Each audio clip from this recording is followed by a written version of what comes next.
Tonight we are walk a quiet path beneath a sky filled with stars so clear that every constellation seems close enough to touch. The air is cool against your skin, carrying the scent of wild thyme and olive trees that cling to the hillsides of ancient Greece. Somewhere beyond the dark mountains, the sea breathes against hidden cliffs with a rhythm as steady as sleep itself. Torchlight flickers in the distance, though no voices disturb the night. Even the wind seems to move carefully, as though it knows a secret too heavy to speak aloud. This is not the beginning of a war. It is not the birth of a mighty god, nor is it the rise of a fearless hero. Tonight, your journey begins with a single woman whose name has survived for thousands of years, whispered whenever people search for the origin of suffering itself. Long before anyone spoke of a mysterious jar, or, as later generations would call it, a box, there was simply Pandora. Beautiful, curious, newly alive, and perhaps more misunderstood than any figure in all of Greek mythology.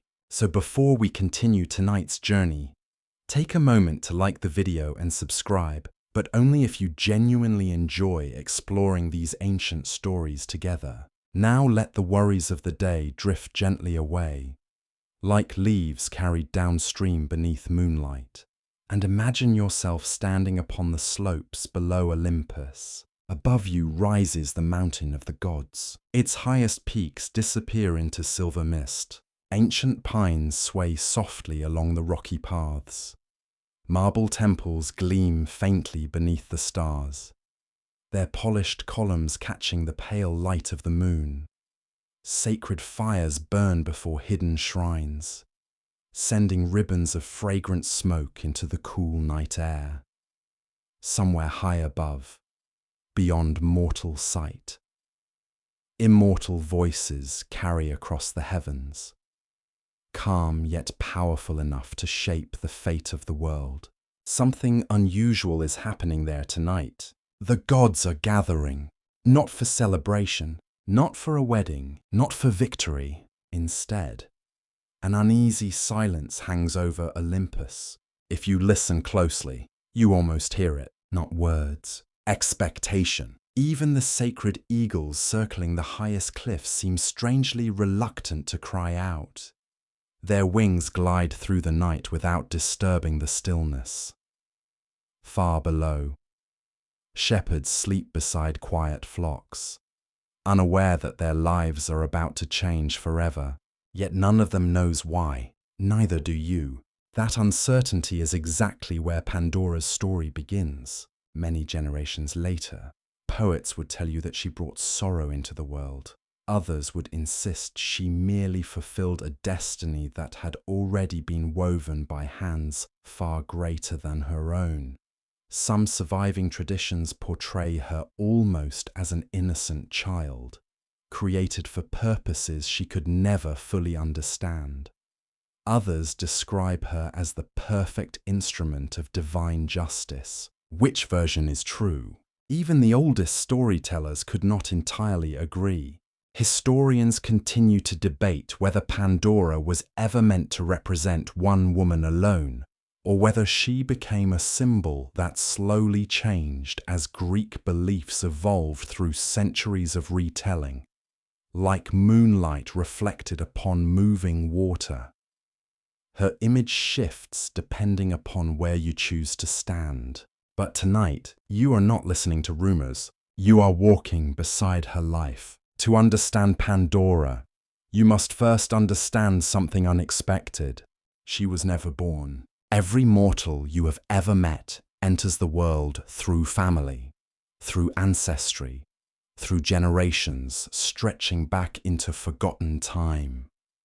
Gods themselves emerge from ancient unions, from primordial beings older than memory.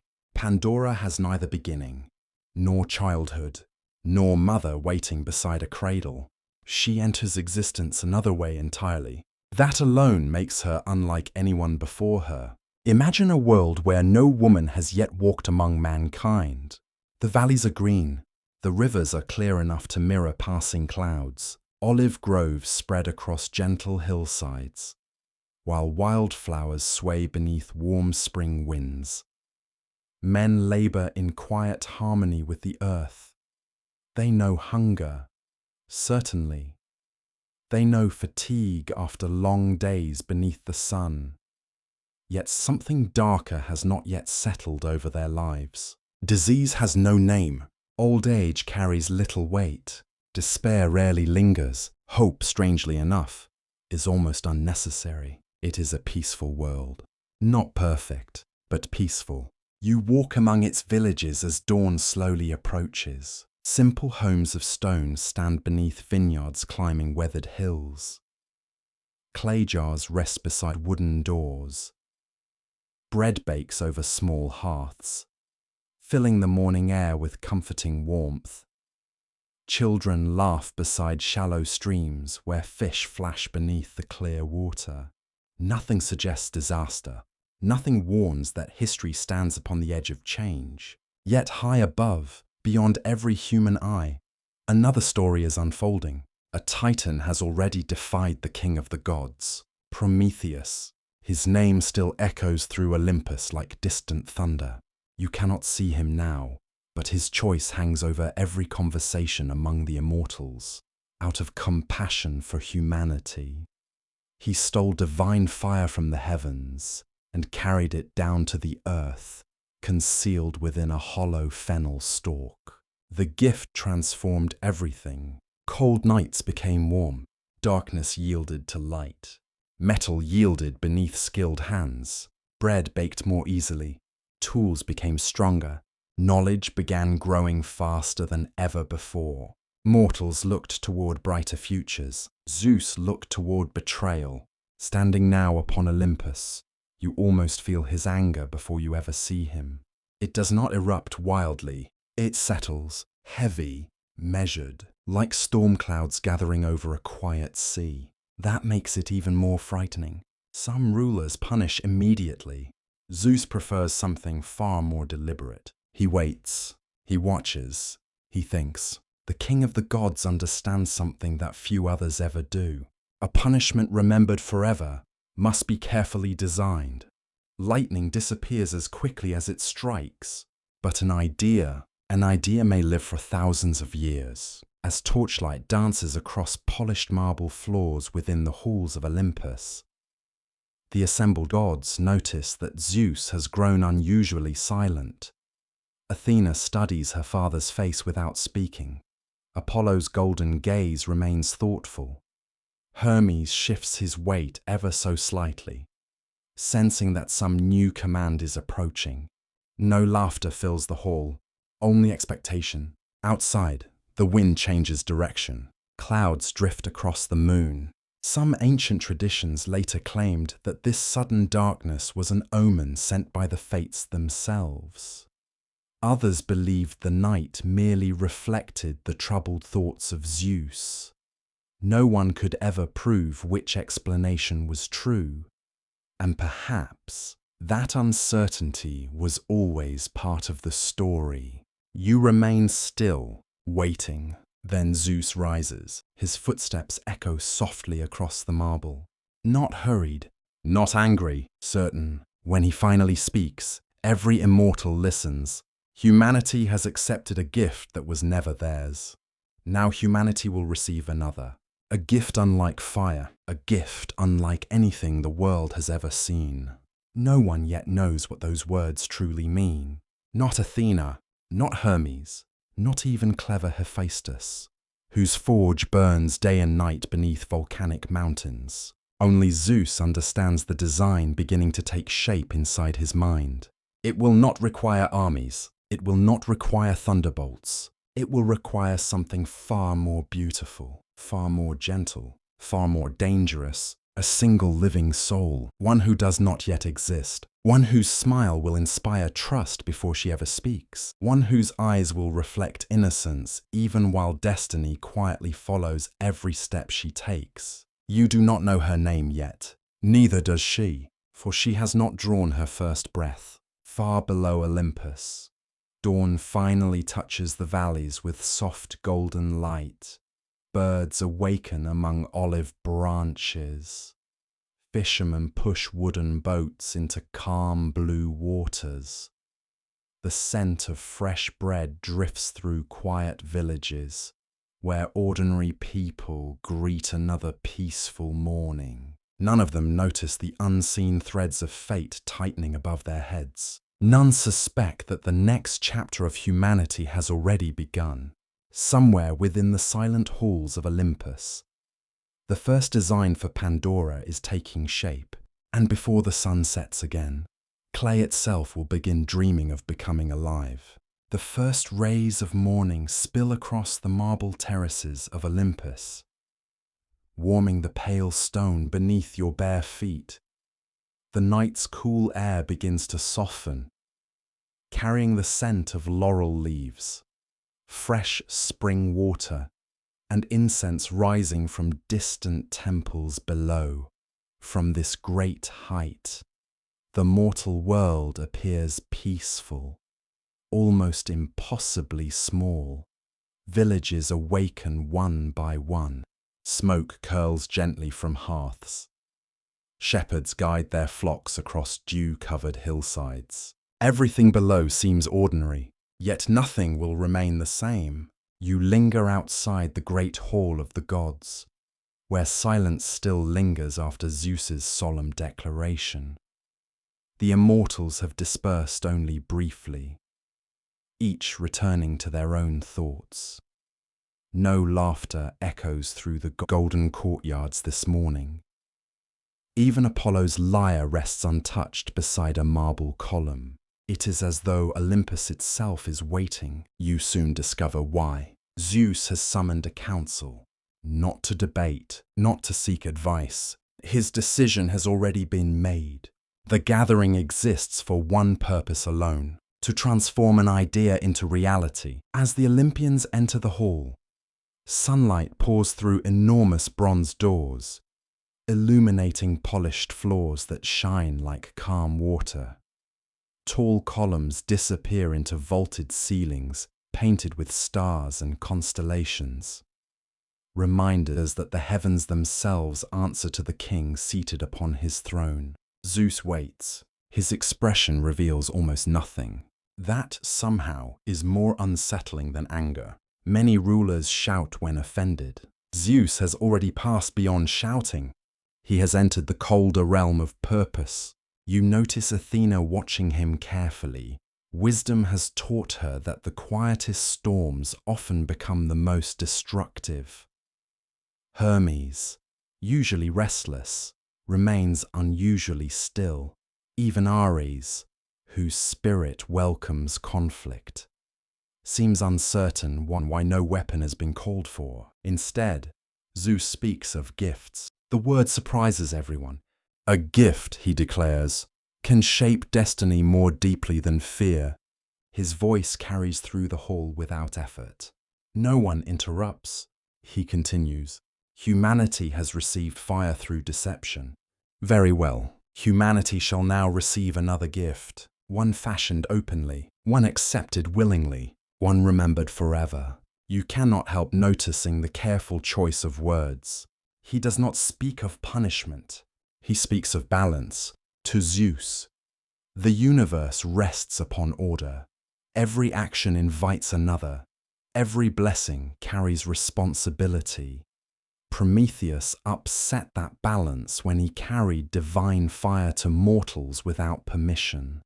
Now Zeus intends to restore what he believes has been disturbed. Whether that belief is justice or pride remains uncertain. Ancient storytellers never fully agreed. Some later poets portrayed Zeus as cruel beyond measure, determined to make humanity suffer simply because they had prospered.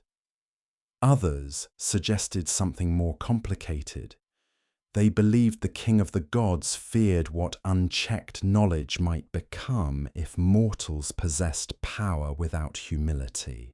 Historians continue to debate these interpretations. As with so many myths, certainty remains just beyond reach, standing within the hall. However, you sense that Zeus genuinely believes he is preserving the natural order. That conviction makes him difficult to oppose. He raises one hand.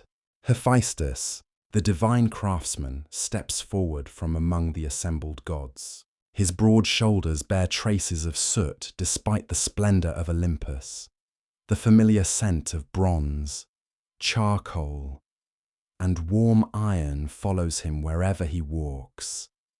His powerful hands have shaped palaces, weapons, and thrones worthy of immortals themselves. Yet today's task is unlike any before. You will fashion, Zeus says quietly, a living woman. The words hang in the air. Even Hephaestus hesitates. A statue. Certainly, a magnificent sculpture, without question, but a living soul. That belongs to mysteries older than craftsmanship itself. Still, Hephaestus bows, not because he fully understands, because he trusts the command entrusted to him. Then Zeus turns toward another. Athena, the goddess of wisdom, inclines her head. When she awakens, Zeus says, teach her every graceful skill worthy of civilization. Athena accepts without hesitation. Knowledge itself cannot choose its destination. It simply exists. Next comes Aphrodite. The goddess smiles with effortless elegance, though curiosity flickers behind her bright eyes. You shall give beauty, not ordinary beauty, the kind that alters rooms when someone enters, the kind remembered long after voices fade, beauty capable of opening hearts before words are spoken. Aphrodite nods. She understands such gifts better than anyone. Then Hermes receives his role. His assignment proves more curious. You shall grant clever speech. Hermes cannot suppress the faintest smile. Words, after all, have always been his domain. Words persuade, words comfort, words deceive, words reveal. A single conversation may change a lifetime. Perhaps Zeus knows this better than anyone. One by one, the remaining gods receive their responsibilities. The charities promise irresistible charm. The Horae prepare magnificent garments woven with the colors of spring meadows. Peitho, spirit of persuasion, offers gentle grace. Even the seasons themselves seem eager to contribute. Every divine gift appears generous. Every blessing seems beautiful. You begin to wonder whether the stories told in later centuries oversimplified everything. Could Pandora truly be nothing more than a punishment if every god offered something precious? Perhaps the mystery begins here. Perhaps the gifts themselves were genuine. Perhaps only their purpose remained hidden. That possibility lingers quietly in your thoughts. As the council ends, the immortals depart toward their separate tasks. Only Zeus remains seated. The hall grows silent once again. Outside, clouds drift slowly across the bright morning sky. A lone eagle circles above Olympus before disappearing into the eastern light. Some temple traditions later claimed that the eagle flew unusually low that day, interpreting its flight as a warning from fate herself. Other traditions dismissed the tale entirely, suggesting later generations simply wished to find omens wherever great stories began. No one can truly know, yet myths have always found meaning within uncertainty. You descend the mountain path toward another destination. Far beneath Olympus rises a place unlike any palace. The air grows warmer with every step. The scent of pine slowly fades beneath sharper aromas of smoke, molten bronze, and burning stone. Soon you hear it, rhythmic, powerful, the ringing of hammer upon anvil. Hephaestus has already begun. His forge lies hidden beneath volcanic mountains where rivers of glowing metal illuminate vast caverns older than memory. Sparks dance through the darkness like tiny golden stars. Enormous bellows breathe with slow mechanical rhythm, feeding sacred flames that never seem to die. Heat wraps gently around you. Not unbearable, steady, alive. Hephaestus stands alone before an empty work table. There are no weapons waiting, no armor, no shield, only a mound of fresh clay gathered from the earth itself. He studies it in silence. His expression carries neither excitement nor dread, only concentration. Unlike Zeus, Hephaestus rarely concerns himself with politics. He creates. That is his purpose. Yet even he senses this commission is unlike any other. His hands hover above the clay without touching it. For a long moment, nothing happens. The forge crackles softly. Molten bronze glows in nearby channels. Outside the cavern, distant thunder rolls across unseen mountains. Though no storm appears overhead. Another omen, or perhaps coincidence. The line between the two has always remained beautifully uncertain. Finally, Hephaestus kneels. His rough fingers press gently into the cool clay. Not violently, tenderly, almost as though greeting someone already sleeping within. Slowly, carefully, he begins shaping a face, a forehead, closed eyelids, graceful hands, a quiet smile not yet awakened. With every movement, the figure grows more astonishingly lifelike. The gods have each promised gifts, but before beauty, before wisdom, before speech, there must first be form. Clay remembers every touch. Hephaestus understands that better than anyone. As hours pass, sunlight shifts outside the cavern entrance. Shadows lengthen across the stone floor. The unfinished figure seems almost ready to breathe, though absolute stillness still surrounds her. She has no memories, no fears, no dreams, not yet. You find yourself wondering something no ancient poet ever fully answered. If Pandora did not choose the purpose for which she was created, can she truly be blamed for fulfilling it? The question settles quietly within your thoughts. It will remain there for many centuries, and as the sacred fires continue glowing beneath the mountain, another pair of unseen eyes begins watching from the edge of destiny itself. The three fates have noticed the thread that Hephaestus now shapes with his hands. Whether they smile or grieve, no mortal would ever know. Deep beneath the mountains, the forge continues to breathe. Its steady rhythm fills the cavern, like the heartbeat of some ancient living creature hidden beneath the earth. Warm air brushes gently across your face, carrying the rich scent of molten bronze, damp stone, cedar charcoal, and freshly shaped clay. Sparks drift upward through the darkness before fading into shadows that dance along towering walls. Time seems different here. Hours pass without urgency. The outside world feels wonderfully distant. You stand quietly beside Hephaestus as he continues his patient work. Every movement of his hands is deliberate. His fingers smooth the curve of a shoulder. They shape delicate wrists. They press faint lines into palms that have never touched another hand. No sound disturbs him except the soft crackle of sacred fire.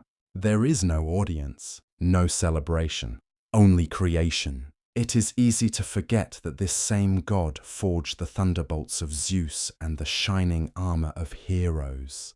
Today, his great strength is almost invisible. It appears instead as remarkable gentleness. The clay responds, not as ordinary earth would. Something has already begun to change. At first, it is almost impossible to notice. The surface seems warmer, softer.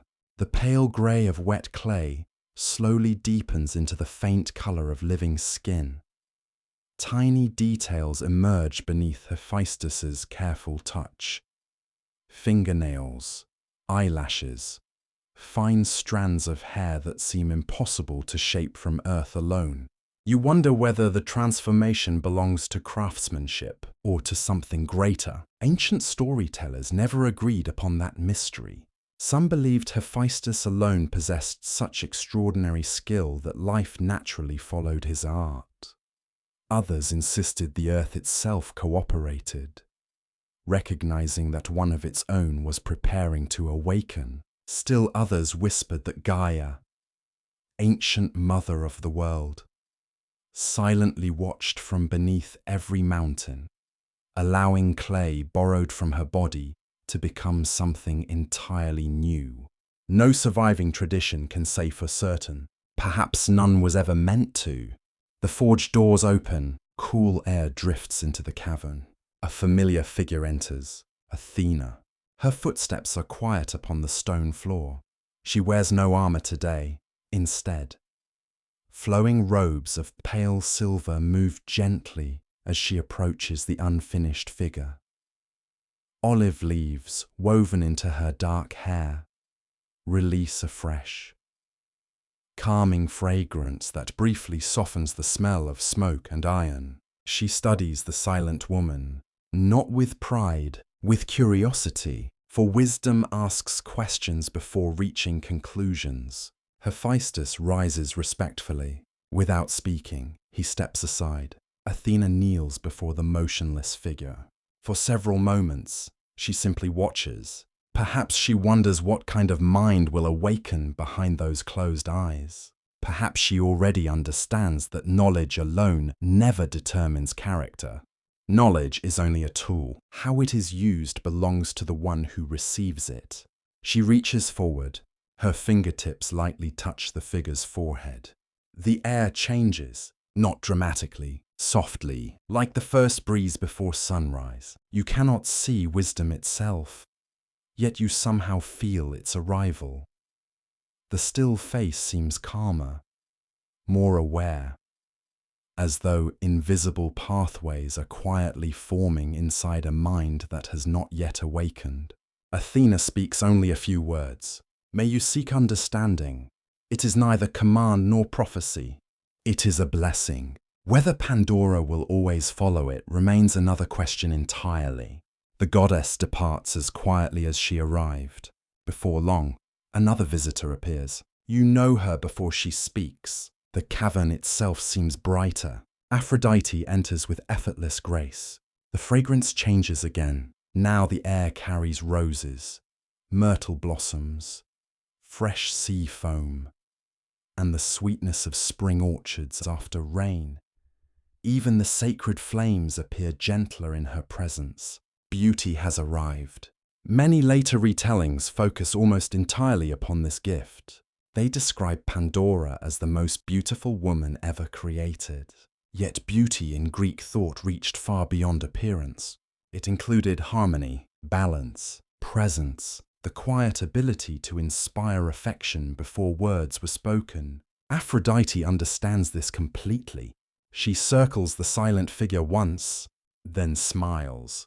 Not triumphantly, almost tenderly. You shall remind every soul, she whispers, that beauty may awaken both kindness and longing. Again, no command, only another gift. A warm glow settles briefly around Pandora's face before disappearing.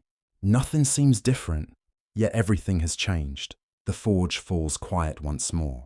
Outside, afternoon sunlight filters through cracks high above the cavern's ceiling. Dust dances like tiny stars. Time continues moving. One by one, the remaining Olympians arrive.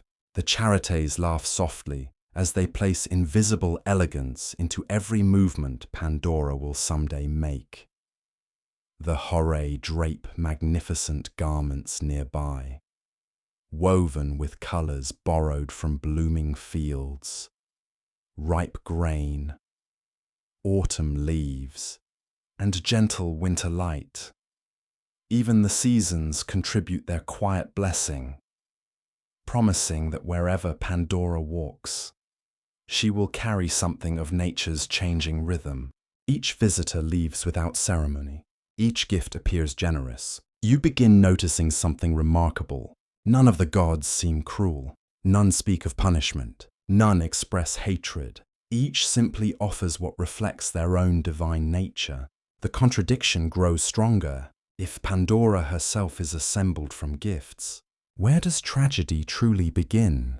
The question lingers unanswered. Late afternoon slowly fades toward evening. Long shadows stretch across the cavern floor.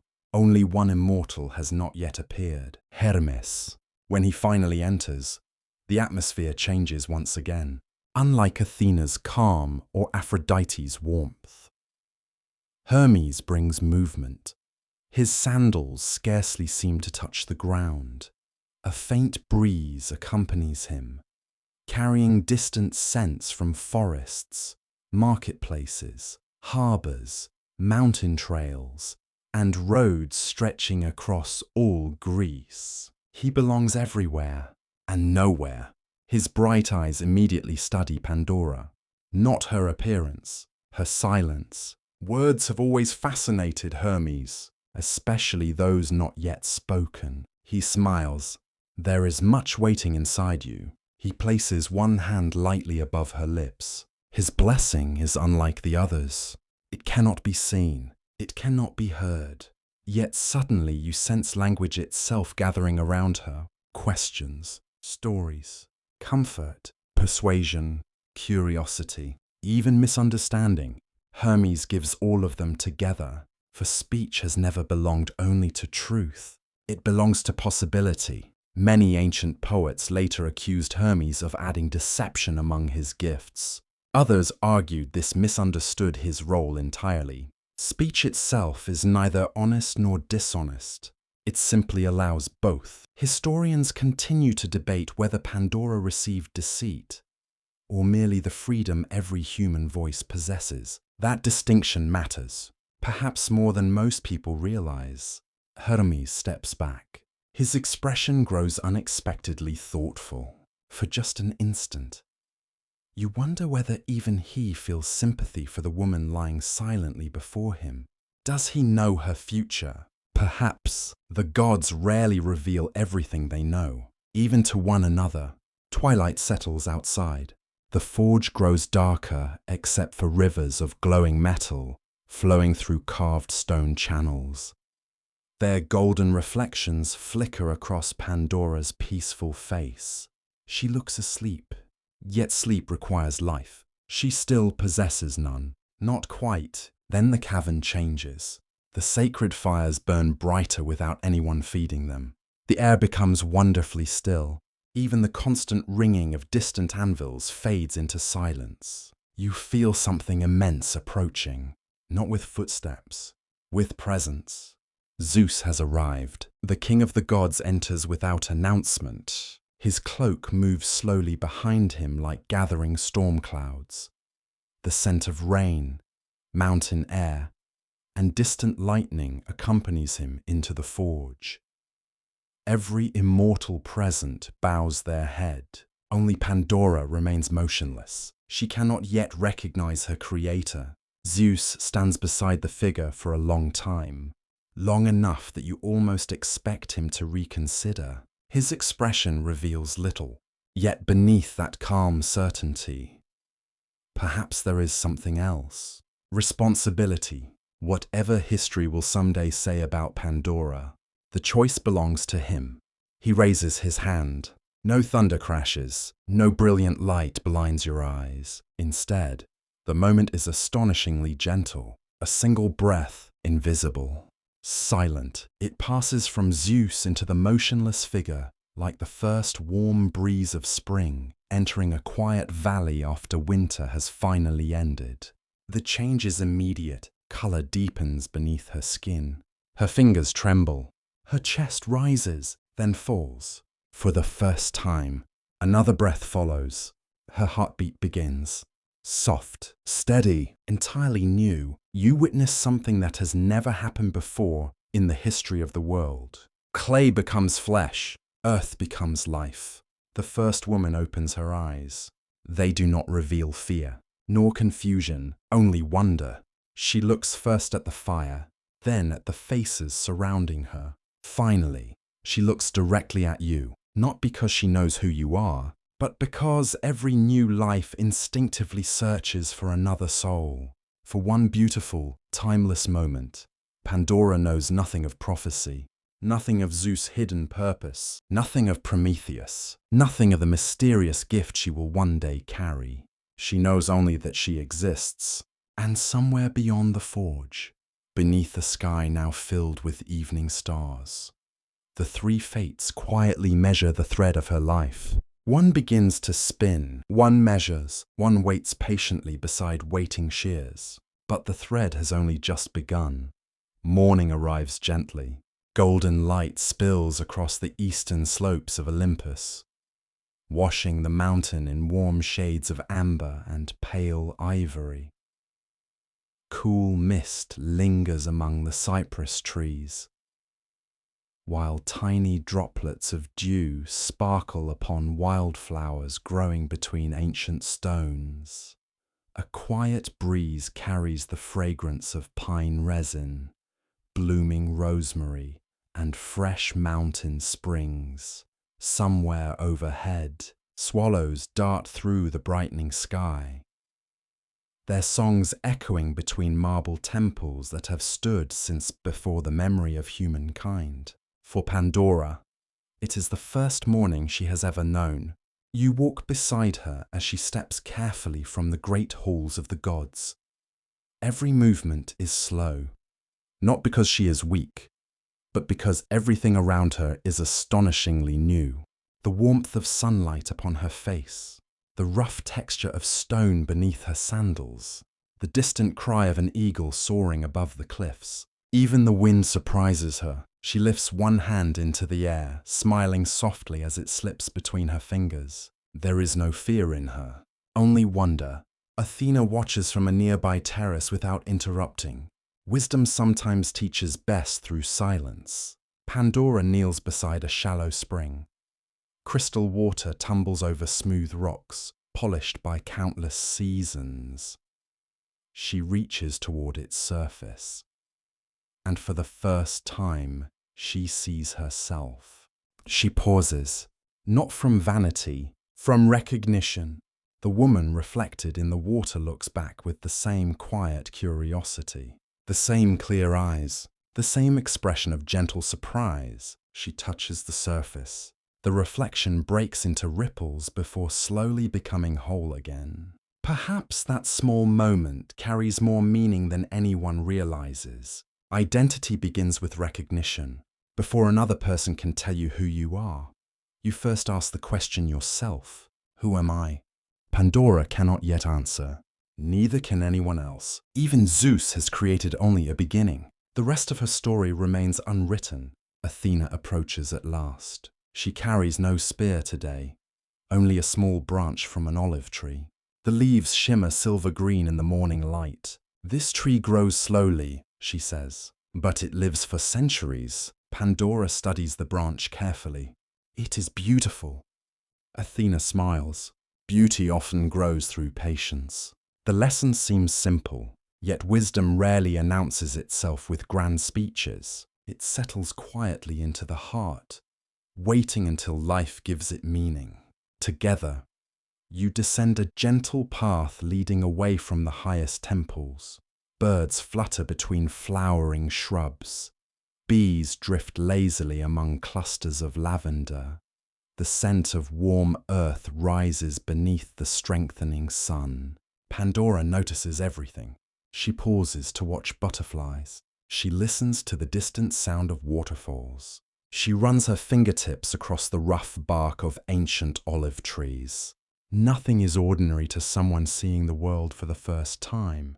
As the day unfolds, more of Olympus reveals itself. Sacred courtyards where white doves gather.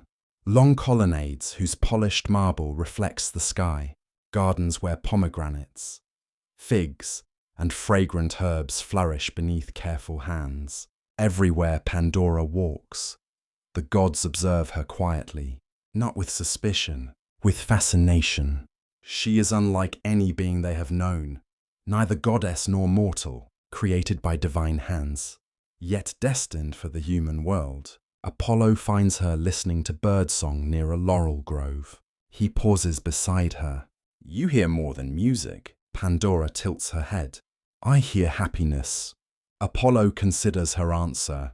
Remember that sound? His voice grows softer. There may come days when you search for it. The words seem strangely heavy, a warning hidden inside kindness. Pandora does not yet understand, but you notice her smile fade for only a moment before returning. The first shadow has touched her thoughts. By midday, Hermes joins your walk. Unlike Athena's measured pace, he moves lightly along the mountain paths, seeming almost carried by the breeze itself. He tells stories, not grand legends, small ones, about travelers who became friends, about shepherds who discovered forgotten springs, about children who laughed louder than thunder. Pandora listens with delight. She asks questions without hesitation. How wide is the sea? Wider than imagination. Where does every road end? Hermes grins. Usually at another road, she laughs. The sound is bright enough to make nearby birds take flight. For a brief moment, you forget every dark story that history will one day tell about her. She is simply alive, curious, joyful, entirely innocent. Many later generations would struggle to reconcile this image with the woman blamed for humanity's suffering. Perhaps that difficulty is exactly the point. No one begins life as a symbol. They begin as themselves. As afternoon stretches across Olympus, Aphrodite invites Pandora into her gardens. Roses bloom in endless rows. Their fragrance fills the warm air so completely that every breath seems sweeter than the last. Small fountains murmur softly among white lilies. The sunlight turns their flowing water into scattered diamonds. Aphrodite places a single blossom into Pandora's hands. What do you see? Pandora studies it carefully. The petals are beautiful. And beneath them, she notices the thorns. They protect it. Aphrodite nods. Sometimes beauty and pain grow upon the same stem. The lesson lingers. Another gift. Another quiet truth waiting for its future. Toward evening, the mood across Olympus begins to change. Clouds gather around the highest peaks. Not storm clouds. Thin veils of silver mist that drift slowly across the temples. The light softens. The air cools once more. Zeus has watched everything from afar. He has seen Pandora laugh. He has watched her learn. He has listened to every question she asked. For reasons known only to him, he does not interfere. Perhaps he wishes to see whether curiosity grows naturally. Perhaps he already knows the answer. No surviving myth tells you what he thought during these quiet days. His silence remains one of Pandora's greatest mysteries. Historians continue to debate whether Zeus ever felt sympathy for the woman he had created. Some believe he saw only strategy. Others suggest that even kings of gods may carry complicated hearts. The evidence remains silent. As twilight settles, another figure arrives. Not a god of Olympus, but a titan. Prometheus. Or perhaps only his memory. Ancient traditions differ here. Some claim that before his punishment became eternal, Prometheus somehow learned of Zeus's newest creation.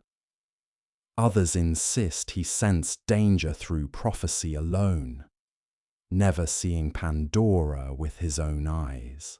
Whichever story you follow, one truth survives. He became deeply troubled, for Prometheus understood Zeus better than almost anyone.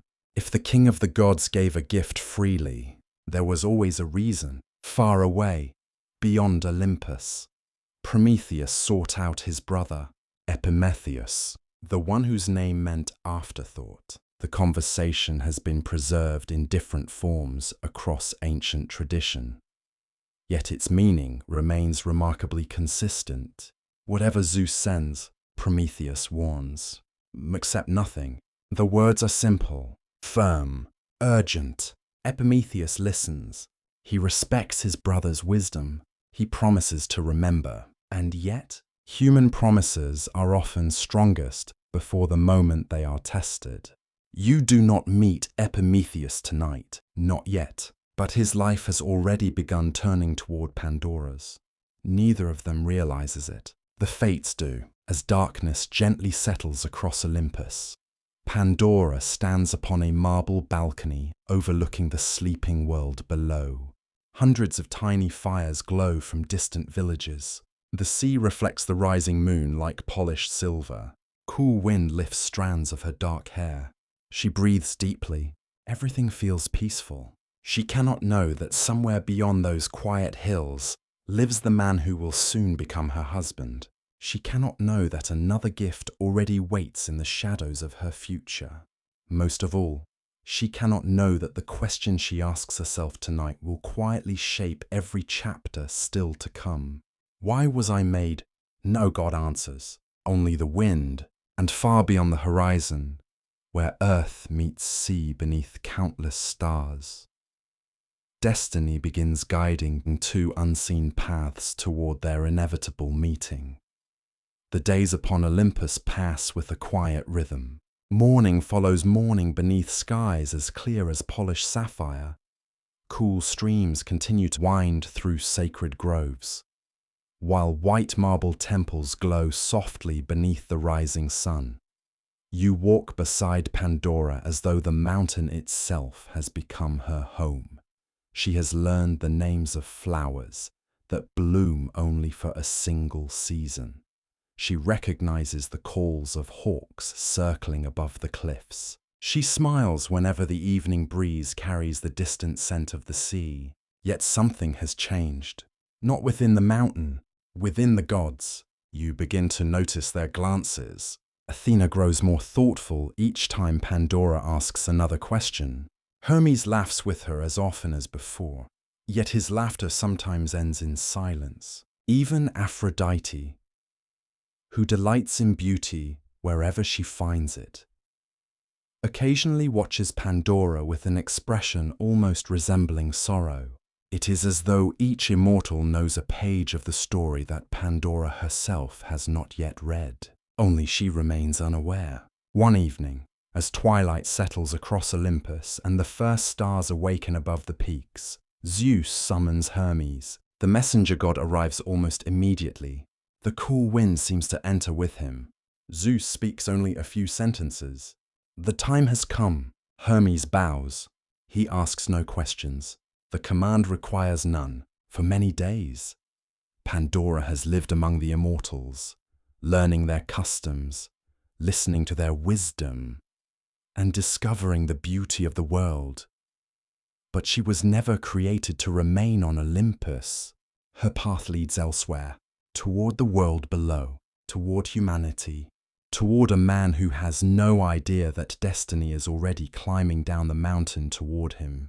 The following morning dawns quietly. Mist hangs low among the olive trees, turning every branch into a soft grey silhouette.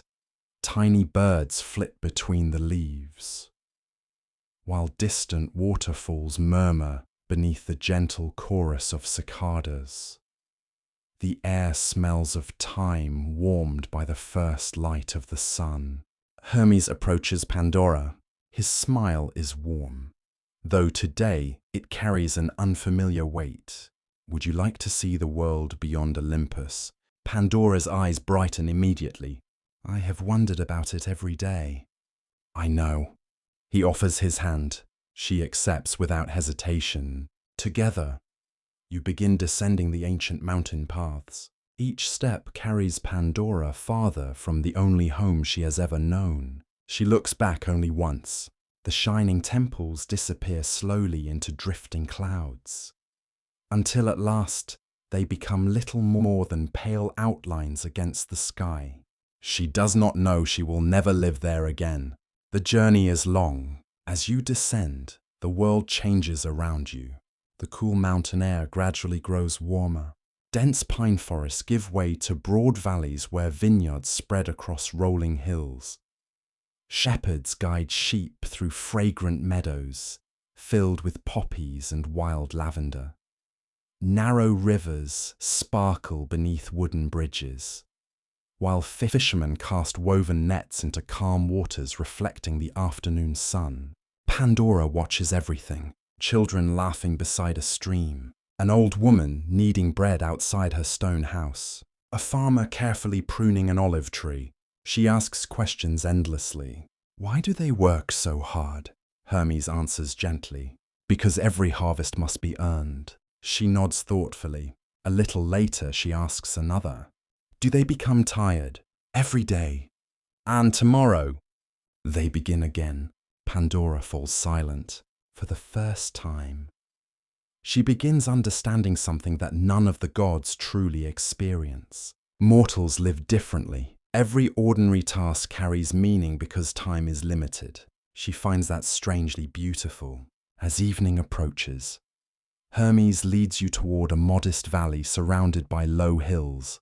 Smoke rises peacefully from a single stone house standing among vineyards and fig trees. Chickens wander freely through the yard. Bees hum among flowering herbs planted beside the doorway. Nothing about the place appears remarkable, yet destiny has been quietly leading you here from the very beginning. A man steps outside. He pauses when he notices the visitors. His hair has begun to silver slightly at the temples, though his face still carries warmth rather than age.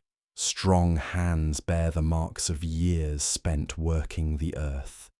His eyes are kind.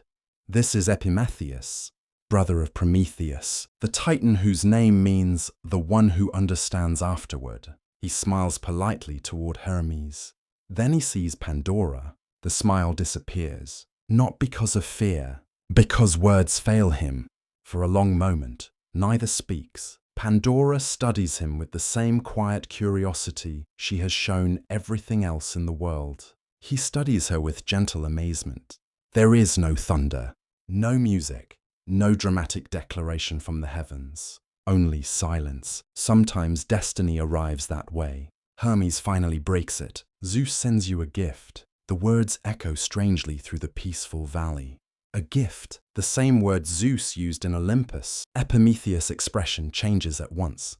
His brother's warning returns immediately. Whatever Zeus sends, accept nothing. The memory strikes him with surprising force. You almost hear Prometheus's voice, firm, urgent. Do not accept gifts from the king of the gods. Not ever. Epimetheus looks from Hermes to Pandora and back again. Conflict fills his face. Pandora notices it. She lowers her eyes. For the first time since awakening, uncertainty enters her heart. She does not understand why this stranger suddenly seems troubled by her presence. Have I done something wrong? The question remains unspoken, yet you can almost feel it. Hermes waits patiently. He offers no persuasion, no explanation. The choice belongs entirely to Epimetheus. Ancient traditions preserve this moment with remarkable consistency. Some describe a long silence. Others imagine an extended conversation between the brothers before Hermes ever arrived. Still others suggest that Epimetheus hesitated only briefly before compassion overcame caution. Whatever happened, one truth survives every version. Love began where fear expected to triumph. Epimetheus steps forward. Not toward Hermes, toward Pandora. You are welcome here. The words are quiet, simple, yet they change the course of myth forever. Pandora looks up again. Relief softens her face. She smiles, not because she has fulfilled Zeus's purpose. She knows nothing of that. She smiles because someone has offered kindness. That is all. Hermes watches the exchange without interrupting. Perhaps he already understands that destiny often advances through ordinary acts of generosity. The messenger god turns to leave. Before departing, he speaks only once more. May your home know peace. Then he disappears down the winding path. Carried away by the evening breeze, you remain. The valley grows wonderfully still. Crickets begin singing beneath the fading light. The smell of fresh bread drifts from the small house as Epimetheus opens the wooden door. Inside, the home is modest but warm. Clay lamps cast gentle pools of golden light across stone walls. Bundles of drying herbs hang from wooden beams overhead, filling the room with the scents of mint, sage, and rosemary. A small fire crackles in the hearth, while simple wooden bowls wait upon a carefully polished table. Pandora touches the smooth surface of the table with quiet fascination. "This is your home." "It is." It feels... She searches for the right word. "Alive." Epimetheus smiles. "I hope it always will." That evening, they share their first meal together. Fresh bread, olives, goat cheese, figs gathered that very morning. Nothing extravagant, yet Pandora enjoys every bite with genuine delight. To someone who has known only Olympus, even ordinary food carries wonder. As darkness settles outside, they continue talking beside the fire. Pandora speaks about mountains, rivers, and flowers. Epimetheus tells stories of changing seasons, harvests, and village festivals. Their worlds are entirely different, yet somehow they fit together with surprising ease. Much later, after Pandora has fallen asleep beneath a woven blanket beside the fading fire, Epimetheus steps quietly outside. The stars stretch endlessly above him. The night is peaceful, too peaceful. He remembers Prometheus's warning once again. Except nothing from Zeus, he looks back through the window. Pandora sleeps peacefully. She looks incapable of harming anyone. He wonders if his brother could somehow have been mistaken, or perhaps he wonders whether compassion sometimes asks us to risk being wrong. Far above, hidden among the stars, a shooting light crosses the sky before vanishing into darkness. Some ancient priests later described such falling stars as messages from the fates. Others believed they were merely reminders that every destiny, however bright, eventually descends toward the earth. No one could know which meaning belonged to this quiet night. Only this was certain. The warning had been ignored. The gift had been accepted. And somewhere, still unseen by Pandora, another mysterious gift was already making its slow journey toward their peaceful home. Morning comes quietly to the little valley. You wake to the gentle sound of doves resting upon the roof, their soft coos mingling with the distant murmur of a nearby stream.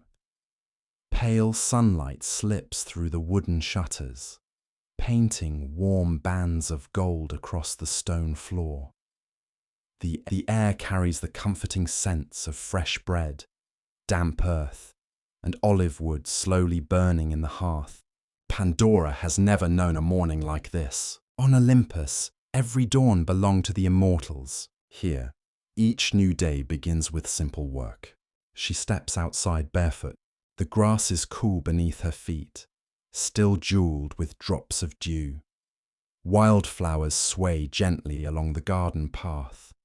Bees drift lazily from blossom to blossom, while vineyards climb the surrounding hills in long green rows that disappear into the morning mist. She closes her eyes. The world feels wonderfully alive, not because it is grand, because it is ordinary. Epimetheus is already awake. You find him gathering olives beneath an ancient tree whose twisted trunk has endured countless seasons.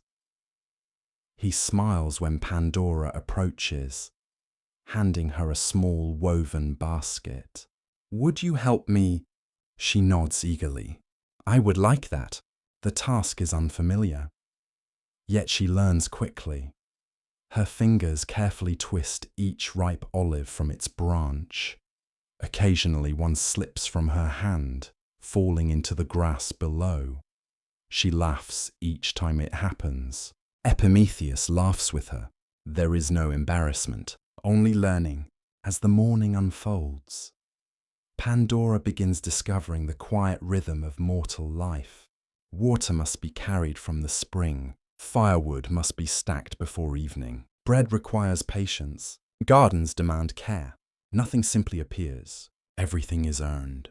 Rather than discouraging her, this fills her with quiet admiration.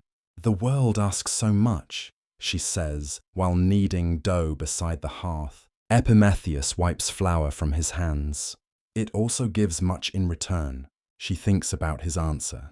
Perhaps wisdom does not belong only to the gods. By midday, the valley grows warm beneath the summer sun.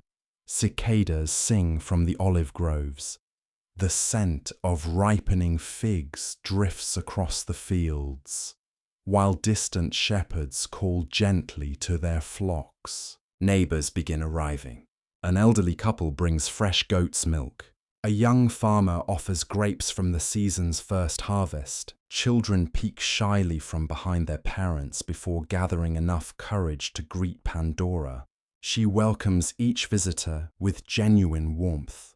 No one has prepared her for these encounters. Kindness comes naturally. You notice something remarkable. The villagers are drawn toward her almost immediately. Some admire her beauty.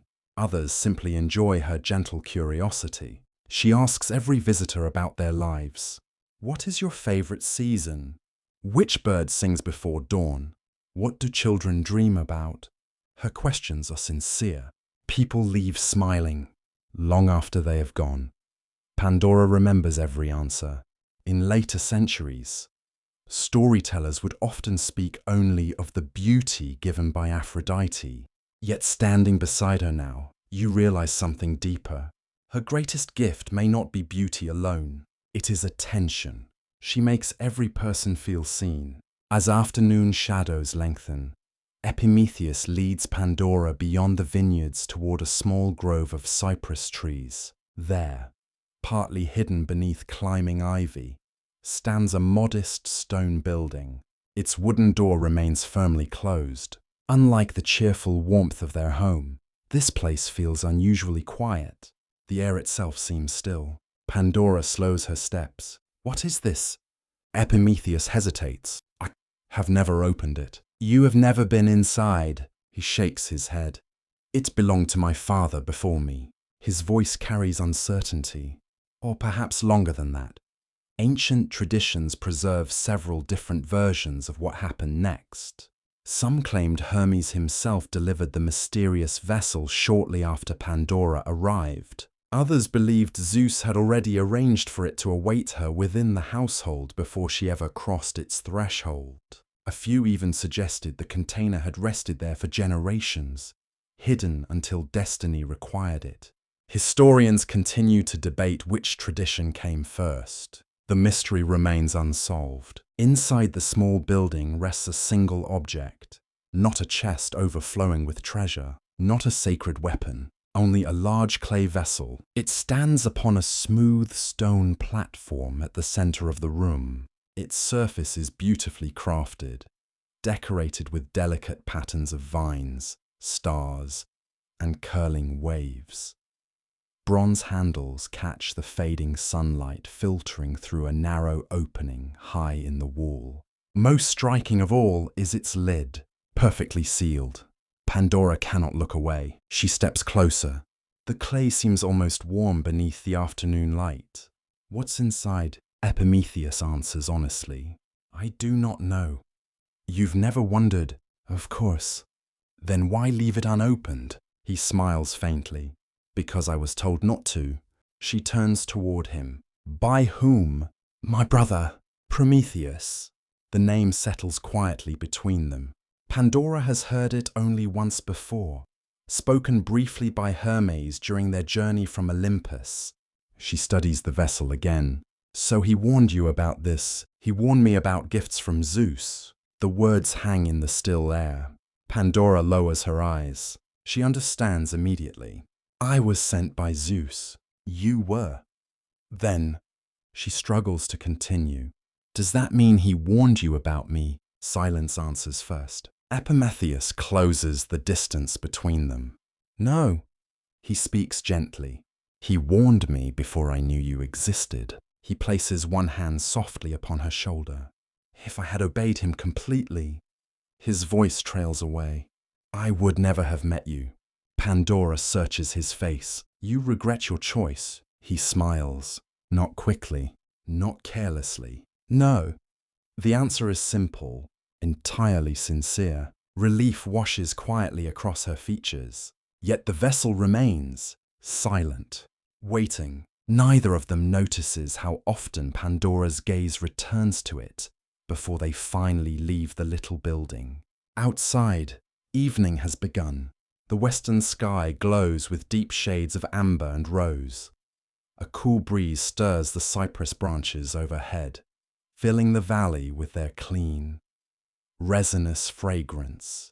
That night, after supper, Pandora sits beside the doorway watching stars appear one by one. The mysterious vessel lingers in her thoughts, not because she wishes to disobey, because she wishes to understand. Questions have always guided her. Athena encouraged them. Hermes welcomed them. Apollo answered them with patience. Why should one question now remain forbidden? As darkness deepens, sleep finally comes.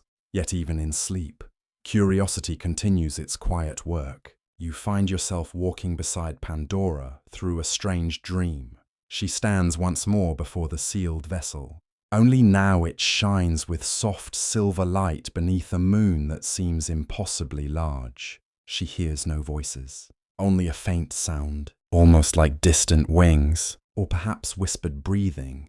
She reaches toward the lid before her fingers touch it.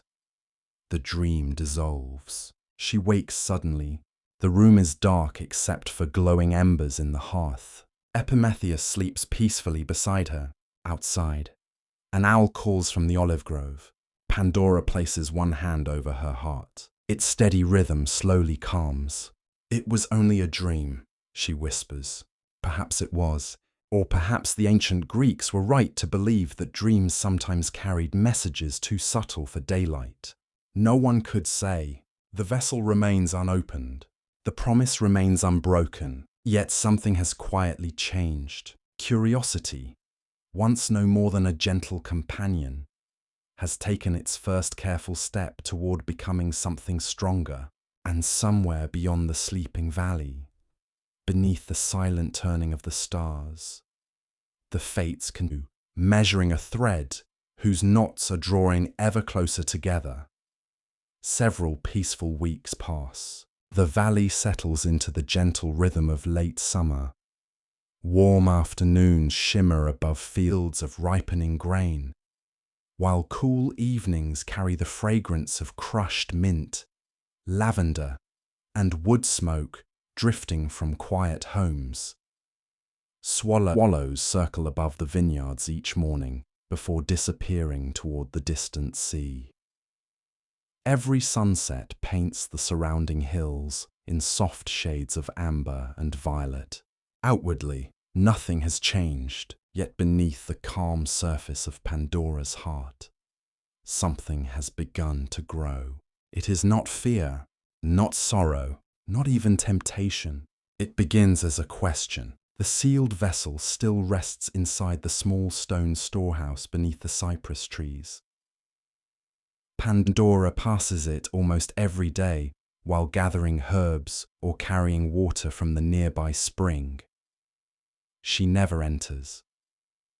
She never reaches for the door, but she thinks about it, only for a moment, then a little longer. One afternoon, as you gather figs together beneath the broad shade of an ancient tree, Pandora speaks almost absent-mindedly. Do you ever wonder what is inside? Prometheus looks up from the basket in his hands. Sometimes. And then, I remember my brother's warning. She nods. I try to do the same. The conversation ends there. Yet the question remains. It follows her quietly through the rest of the day, like a shadow that lengthens with the setting sun. That evening, rain arrives, not a violent storm, but a slow, gentle rainfall that washes dust from the olive leaves and fills the valley with the rich scent of wet earth. The steady rhythm of raindrops upon the roof creates a soothing music that almost invites sleep. Pandora sits near the hearth, watching flames dance among the olive logs. I've never seen rain before coming here, she says softly. Prometheus smiles. It teaches patience. How? You cannot hurry it. She watches the fire for a while. Then another question comes. Do you think the gods ever regret their choices? The words surprise him. He studies her face carefully.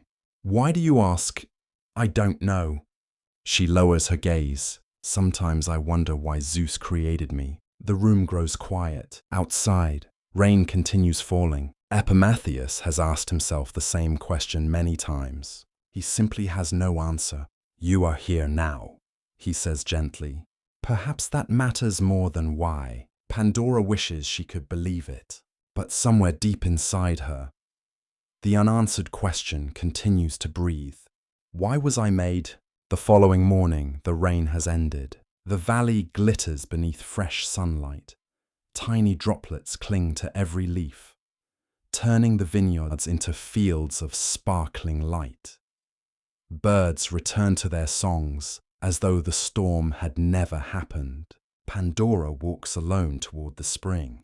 She kneels beside the clear water and watches its gentle current. Her reflection stares back. For several long moments, neither seems to move.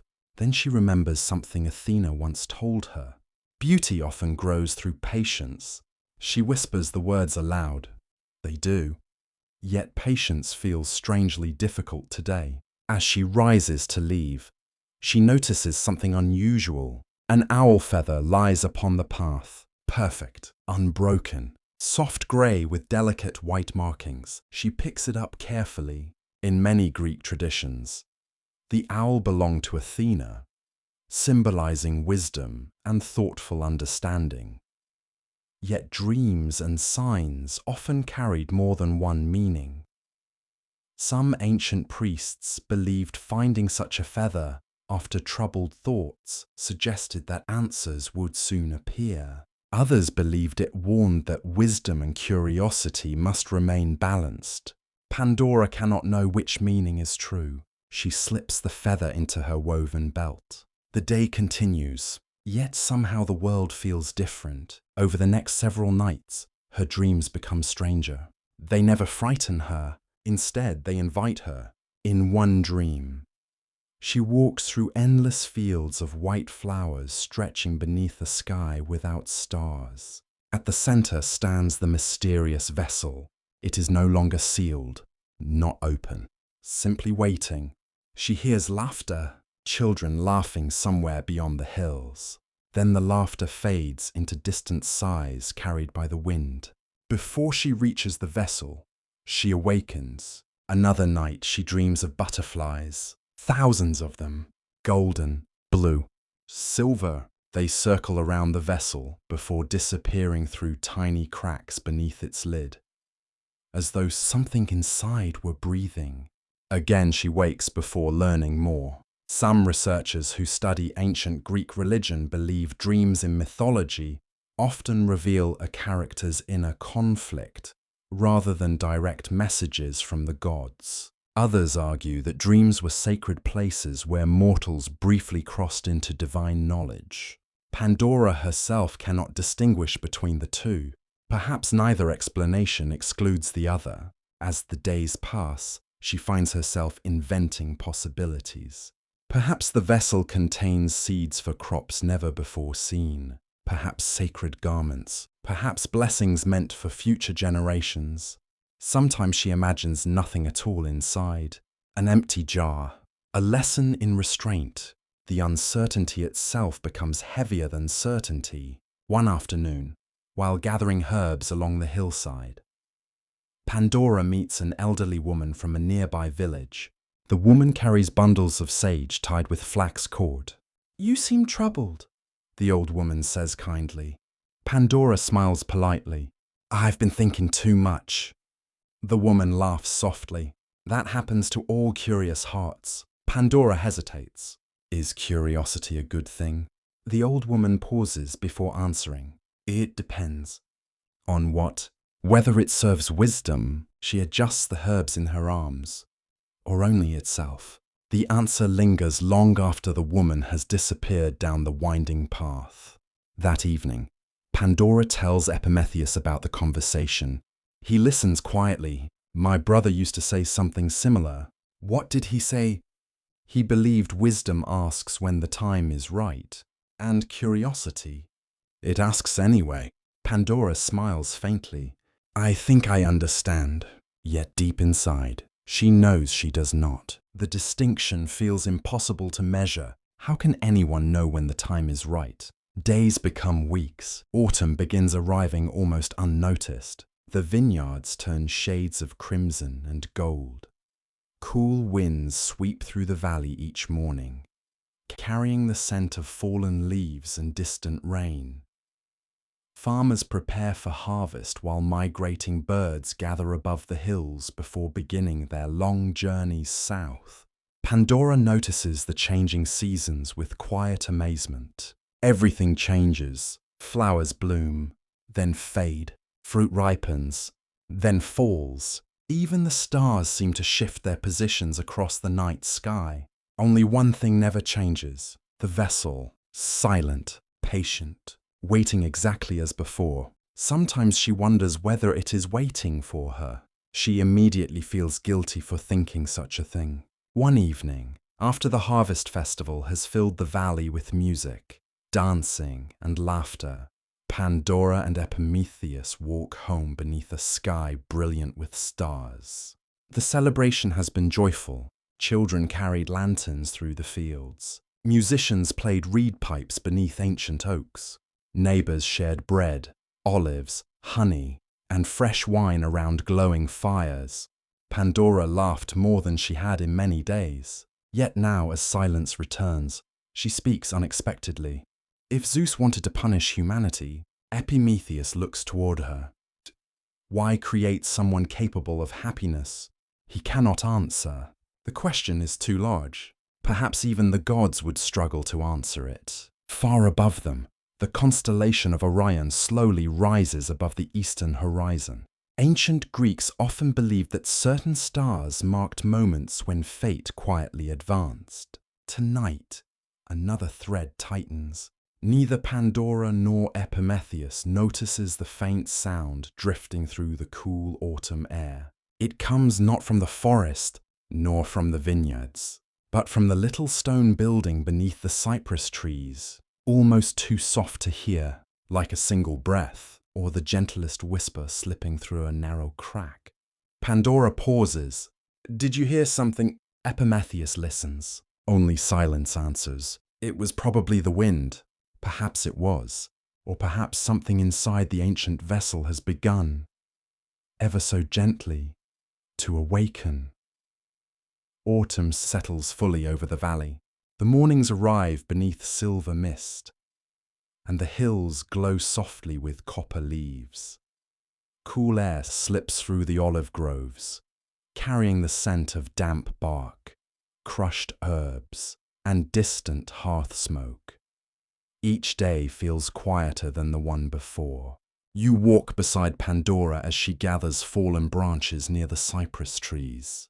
The little stone building stands only a few steps away. Its door remains closed. Yet today, the silence around it feels different. Pandora pauses. The bundle of branches rests against her hip. A faint sound reaches her again, so gentle that it might be nothing more than wind moving through old stone. Still, she listens. There it is, a whisper, not a word, not quite. More like many distant voices speaking beneath deep water. She steps toward the building, then stops. Prometheus is away in the neighboring village, helping repair a roof damaged by recent rain. He will not return until evening. For the first time, Pandora is alone with the vessel. The thought troubles her immediately. She turns away. The branches feel rough against her palms as she carries them back toward the house. She tells herself that the sound came from the trees. She tells herself the dreams mean nothing. Yet with each step, the whisper seems to follow. Not through the air, through her thoughts. Why was I made? The question returns with unusual force. For many months, Pandora has tried to accept the mystery of her existence. She has built a home. She has learned affection. She has found meaning in work, friendship, and changing seasons. Still, one truth remains. Everyone knew something about her before she knew herself. Zeus created her for a reason. Prometheus feared her arrival.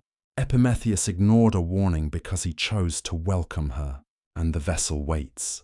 Perhaps it contains the answer. That possibility feels more dangerous than any threat. You follow her into the house. She places the branches beside the hearth and begins preparing bread. Her hands know the motions now. Flour, water, salt, patient kneading. Ordinary work usually calms her. Today, it does not. The dough sticks to her fingers. A clay bowl slips from the table and breaks upon the floor. The sharp sound startles her. She kneels among the fragments, breathing slowly. One broken piece bears a painted eye. The symbol is common in household decoration. Yet ancient people sometimes regarded such eyes as warnings against unseen danger. Pandora holds the fragment beneath the pale light. Is this a sign or only painted clay? No one answers. By midday, clouds gather above the valley. The sun fades behind a grey veil. The air becomes cold enough that Pandora wraps a woolen shawl around her shoulders. Far away, thunder murmurs beyond the mountains. There should be no storm today. The sky was clear at dawn. She steps outside. The cypress trees sway in a wind she cannot feel near the house. Their dark branches bend toward the stone building. Toward the vessel, Pandora remains motionless for a long time. Then she begins walking. Each footstep sounds louder than it should. Gravel shifts beneath her sandals. Dry leaves scrape across the path. The wooden door grows nearer until she can see the faint scratches along its weathered surface. Her hand reaches for the latch. She hesitates. Athena's lesson returns. Patience. The old woman's warning follows. Curiosity must serve wisdom. Then Apollo's gentle voice rises from memory. There may come days when you search for happiness. She almost turns back. Almost. But another thought arrives. What if ignorance is the true danger? What if opening the vessel prevents some hidden disaster? What if Zeus expects her to understand its purpose? Every possibility sounds reasonable when fear and curiosity speak together. Pandora lifts the latch. The door opens with a long, quiet creak. Cold air greets her. The room smells of dust, clay, and something faintly metallic. A narrow beam of light falls across the vessel, illuminating its painted vines and bronze handles. It appears unchanged, perfectly sealed, perfectly still. Yet Pandora senses movement within. She approaches. Her heartbeat becomes louder. The whisper returns. This time, it seems to contain voices. Some plead, some laugh, some weep. Perhaps they are only echoes created by wind passing through the walls. Perhaps not. Ancient traditions disagree over what Pandora experienced before opening the vessel. Some say no voice tempted her. Others imagine divine influence hidden within the jar itself. Another interpretation survives. Some believe Zeus placed curiosity inside Pandora as carefully as every other gift. If so, her choice was never entirely free. Yet, if curiosity belonged naturally to her, then perhaps the moment remains painfully human. You stand beside her as she places both hands upon the lid. The clay is cold, colder than the autumn air. She closes her eyes, only for a breath. Then she lifts. At first, nothing happens. The room remains silent. Pandora opens her eyes. Darkness moves inside the vessel. Not empty darkness, living darkness. A thin shadow rises like smoke and curls around her wrists. She gasps and releases the lid. But the shadow has already found the opening. It surges upward. The silence breaks. A rush of wings fills the room. Cold air explodes outward, scattering dust and dead leaves. Shapes pour from the vessel faster than sight can follow. Some resemble black insects. Others appear as pale faces dissolved within smoke. You hear coughing, crying, the groan of bodies beneath invisible pain. fear, illness, hunger, jealousy, grief, age, despair. Each sorrow escapes without name, yet humanity will soon learn every one. Pandora reaches for the lid. The force drives her backward. Her shoulder strikes the stone floor. Pain flashes through her body. It is the first true pain she has ever felt. She stares at her scraped palm, shocked by the bright line of blood. Even then, she rises. The shadows spiral around her, racing toward the open door. They stream into the valley and disappear across fields, rivers, and mountain roads. Wherever they pass, the air grows colder. Birdsong stops. Dogs begin barking in distant villages. A child wakes suddenly and cries without knowing why. An old farmer places one hand against his chest. A woman beside a harbor feels grief before receiving any sorrowful news. The world changes in moments. Pandora struggles toward the vessel. Her hair lashes across her face. Tears fill her eyes from dust and terror. She grasps the heavy lid with both hands and forces it downward. The last shadows claw against the narrowing space. She pushes harder. The lid closes. Silence returns. Not true silence. A faint trembling remains inside the vessel.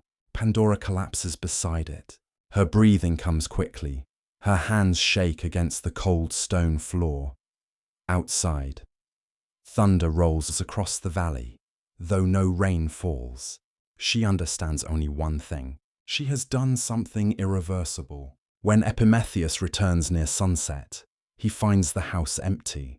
The broken bowl remains upon the floor. The bread has never reached the oven. He calls Pandora's name. No answer comes. Then he sees the open door beneath the cypress trees. He runs. You hear his footsteps before he enters the room.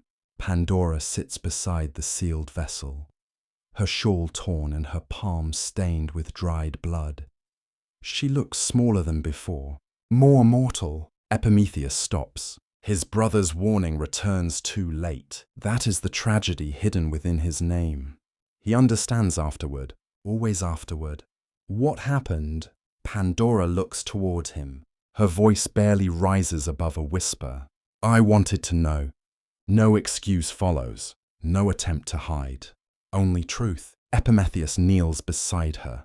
Before he can speak, something moves inside the vessel. A gentle sound. Not scratching, not weeping. A soft flutter. Pandora places her ear against the lid. There is still something within. One final presence that did not escape. She cannot tell whether it waits as a blessing, a prisoner, or another hidden sorrow outside. The first stars appear above a world that will never again know its former peace. Yet the story is not finished, for although suffering now travels freely among mortals, something small remains beneath the sealed lid, and soon, Pandora must decide whether she dares to open it again. Morning reaches the valley without warmth. The sun rises behind a thin wall of cloud, casting pale light across the vineyards and olive groves. Dew clings to every leaf, yet nothing sparkles. Even the birds seem uncertain whether to sing. You stand beside Pandora outside the stone building. She has not slept. Her eyes remain fixed upon the distant hills, where smoke rises from village hearths into the grey sky. The world appears unchanged from here. The fields remain golden. The river still follows its ancient course. The sea still breathes beyond the mountains. Yet Pandora knows something invisible has crossed every boundary. The shadows have escaped. She feels them everywhere. A cold wind moves through the cypress trees and touches the blood dried upon her palm. The wound stings. Yesterday, pain was only a word. Now it lives inside her body. She closes her fingers and winces. Epimetheus watches in silence. He has not accused her. That silence almost hurts more. Together, you begin walking toward the nearest village. Pandora needs to see what has happened. Epimetheus asks her to remain home, but she refuses gently. If suffering came through my hands, I must look upon it. The road feels longer than before. Dry leaves scrape across the ground. A cartwheel creaks somewhere ahead. The familiar scent of baked bread drifts from a farmhouse, yet now it mingles with something sharper. Smoke, sweat, fear.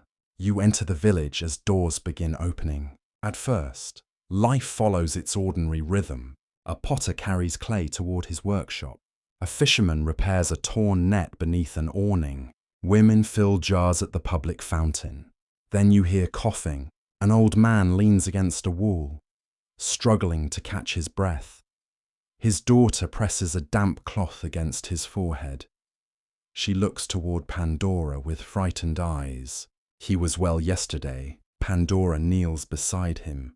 His skin burns beneath her touch. Heat without sacred fire. His body trembles despite the fever. What is happening to him? Pandora asks. No one knows. There is no word yet for illness. Not here, not in this world. The old man reaches for her hand. His grip is weak. Make it stop. Pandora cannot. The realization enters her slowly. The gods gave her beauty, skill, speech, curiosity. No one gave her the power to undo what escaped. She remains beside him until his breathing eases. When she rises, another cry comes from across the square. A child has fallen. The injury is small, only a scraped knee against rough stone. Yet his fear fills the entire courtyard. His mother lifts him, whispering comfort while blood stains the edge of her robe. Pandora stares. Yesterday, she believed her own wounded palm was unique. Now pain belongs to everyone. You follow her deeper into the village. The invisible sorrows reveal themselves one by one. A farmer looks across his neighbor's fields and feels bitterness toward the larger harvest. Two brothers argue over a piece of inherited land. A woman searches for her missing dog and discovers the first shape of grief. An exhausted worker sits beneath an olive tree, unable to rise. Nothing appears spectacular. That makes it more terrible. Suffering does not arrive as one great monster. It enters quietly, through the body, through memory, through comparison, through fear of what tomorrow may bring. Pandora hears every voice. Each complaint seems directed toward her, even when no one knows what she has done. She imagines the dark shapes leaving the vessel. She remembers their wings against her face, their cries inside the stone room. She begins to understand that each shadow carried a different future. Some will pass quickly, others will remain for years. A few will follow entire families through generations. The thought becomes unbearable. She turns away from the crowded square and walks toward a narrow alley between two houses. Her breath comes quickly. The walls seem to close around her. Epimetheus follows. You could not have known. Pandora looks at him. I knew I was told not to open it. You did not know what it held. Does that change what happened? He cannot answer immediately. This question will endure far beyond their lifetime. Does ignorance lessen responsibility? Ancient storytellers offered different judgments. Some made Pandora the cause of every human sorrow. Others placed the greater blame upon Zeus, who designed the gift and concealed its purpose. Another interpretation survives. Perhaps the story was never meant to identify one guilty soul. Perhaps it asks why suffering exists in a world shaped by gods. Pandora does not know these future debates. She knows only the faces around her. The old man burning with fever, the injured child, the grieving woman, the angry brothers. Each consequence feels personal. A bell sounds from the edge of the village. Not a temple bell, a bronze bowl struck repeatedly with a wooden staff. People begin gathering near a small house. Someone has died. The word itself does not yet feel real. You follow Pandora toward the doorway. Inside, the old man from the fountain lies still upon a woven mat. His daughter kneels beside him, holding the same damp cloth. The fever has ended. So has everything else. Pandora stops at the threshold. She has never seen death. Olympus taught her of immortality. The valley taught her life. Nothing prepared her for this stillness. The old man's face appears peaceful, yet no breath moves his chest. No response comes when his daughter speaks his name. Pandora steps inside. Cold stone presses beneath her knees. She touches his hand. The warmth has begun to leave. A terrible understanding settles within her. Mortality was always part of human existence. Some traditions later claimed. Others said hardship and death entered the world only after the vessel opened. The oldest stories remain uncertain. Yet in Pandora's heart, the distinction does not matter. This death feels connected to her choice. The dead man's daughter looks up. Why did this happen? Pandora opens her mouth. No clever speech comes. Hermes gave her words. But no words are large enough for this moment. I do not know. It is the most honest answer she possesses. The woman begins to weep. Pandora remains beside her. She cannot restore the dead. She cannot remove grief, but she can refuse to leave someone alone inside it. Perhaps this becomes her first act after the fall. Not repair, presence. As afternoon fades, villagers prepare a funeral fire beyond the olive groves. They gather dry wood and fragrant branches of cypress. Clay lamps form a quiet circle beneath the darkening sky. Pandora helps carry the body. No one asks who she is. No one blames her. That almost deepens her sorrow. At sunset, the sacred flame is lit. Smoke rises slowly, carrying the scents of cedar, oil, and myrrh into the evening air. The dead man's daughter places bread beside the fire for his journey beyond life. A priest whispers a prayer. He asks the unseen gods for guidance. High above, thunder answers from a cloudless horizon. Some believe this was Zeus acknowledging the new order. Others say it was only distant weather over the mountains. Pandora hears judgment in it. She lowers her head. Prometheus stands beside her. Their shoulders almost touch, but neither reaches for the other. Something has changed between them. Love remains. Trust remains wounded. The consequences of one choice now stand between every unspoken word. When darkness finally covers the valley, you walk home beneath a sky crowded with stars. Pandora looks toward the stone building. The vessel still contains one final presence. The soft flutter has not ceased. She wonders whether opening it again might release another horror. She also wonders whether leaving it sealed condemns humanity to suffer without relief. Fear now restrains the curiosity that once guided her. Yet responsibility pulls her back toward the lid. Far beyond the hills, more cries rise from more villages. The world is learning pain. Pandora is learning guilt. And within the darkness of the sealed vessel, something small continues waiting for its moment to be understood. Night settles heavily over the valley. No music rises from the village. No laughter drifts across the fields. Only the wind moves through the olive groves, brushing silver leaves against one another with a sound like quiet rain. The moon hangs low above the hills, pale and watchful, while clay lamps flicker behind shuttered windows. You return with Pandora to the little stone building beneath the cypress trees. Prometheus walks beside her. Neither speaks. The vessel waits exactly where they left it. Its painted surface glows faintly beneath the lamplight. Vines curl around its rounded sides. Bronze handles cast long shadows across the floor. The lid remains firmly closed, yet something moves within. A soft flutter, gentle, persistent. Pandora stands several steps away. Yesterday, curiosity pulled her forward. Tonight, fear holds her still. She remembers the darkness pouring into the room.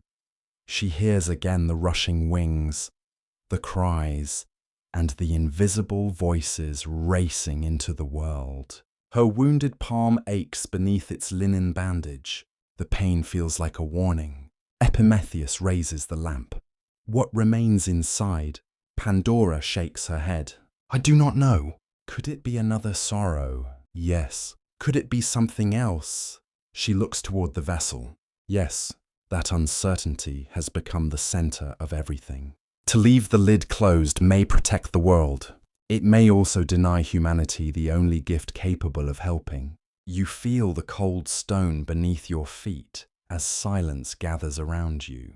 No answer comes from Olympus. The gods offered no instruction for this moment. Pandora must choose again. This time, she understands the danger of choice. She kneels beside the vessel, but does not touch it. Instead, she listens. The sound within seems too soft to belong to anger. It resembles the wings of a small bird trapped beneath cloth. Then another sound reaches her. A breath, not a whisper calling her name. Something quieter, patient, alive. Ancient traditions disagree about what happened next. Some say Pandora opened the vessel once more, allowing hope to enter the mortal world. Others insist hope remains sealed inside forever. The oldest surviving poetry leaves the meaning uncertain. Why would hope remain? Was it preserved for humanity or withheld from them? Perhaps the mystery endured because every generation recognized both possibilities. Hope can be comfort. Hope can also prolong suffering. You continue watching Pandora beside the jar. She places her fingers against the lid, then withdraws them. Epimetheus sits beside her. For several moments, they listen together. Their closeness feels different now. Before the opening, love came easily. Now it requires effort. It must survive disappointment, fear, and things neither knows how to say. Pandora looks at him. Do you blame me? The question has waited between them since sunset. Epimetheus stares at the floor. I blame myself. You warned me. My brother warned me. And you accepted me anyway. I did. Do you regret that? He closes his eyes. Outside, a branch scrapes gently against the wall. No. His answer is quiet. Then he adds something harder. But I regret that I did not ask more questions. Pandora understands. His failure came from insufficient thought. Hers came from restless questioning. They stand on opposite sides of the same human weakness. One acted too late. The other acted too soon. Perhaps this is why their lives belong together. Pandora rests her hand upon the vessel. I wanted to know why I was created. Epimetheus looks toward her. Did the jar answer? She remembers the shadows, the suffering village, the first funeral fire. No, the admission breaks something inside her. Tears rise slowly, not the sharp tears of terror. These are quieter. They come from understanding that some actions cannot provide the answers they promised. Epimetheus reaches for her hand. She allows him to hold it. For the first time since the world changed, they sit without distance between them. The flutter continues beneath the lid. Pandora breathes deeply. What if what remains is waiting to help? And what if it is waiting to escape? Then I must bear that too. He studies her face. This is not the same woman who opened the vessel yesterday. Curiosity still lives within her. Now it has been changed by responsibility. She knows that every choice may wound someone beyond herself. That knowledge is painful. It is also the beginning of wisdom. She lifts the lid only slightly. A thin line of golden light appears. No wind explodes from the opening. No darkness rises. Warmth touches her fingers. The air inside the room changes.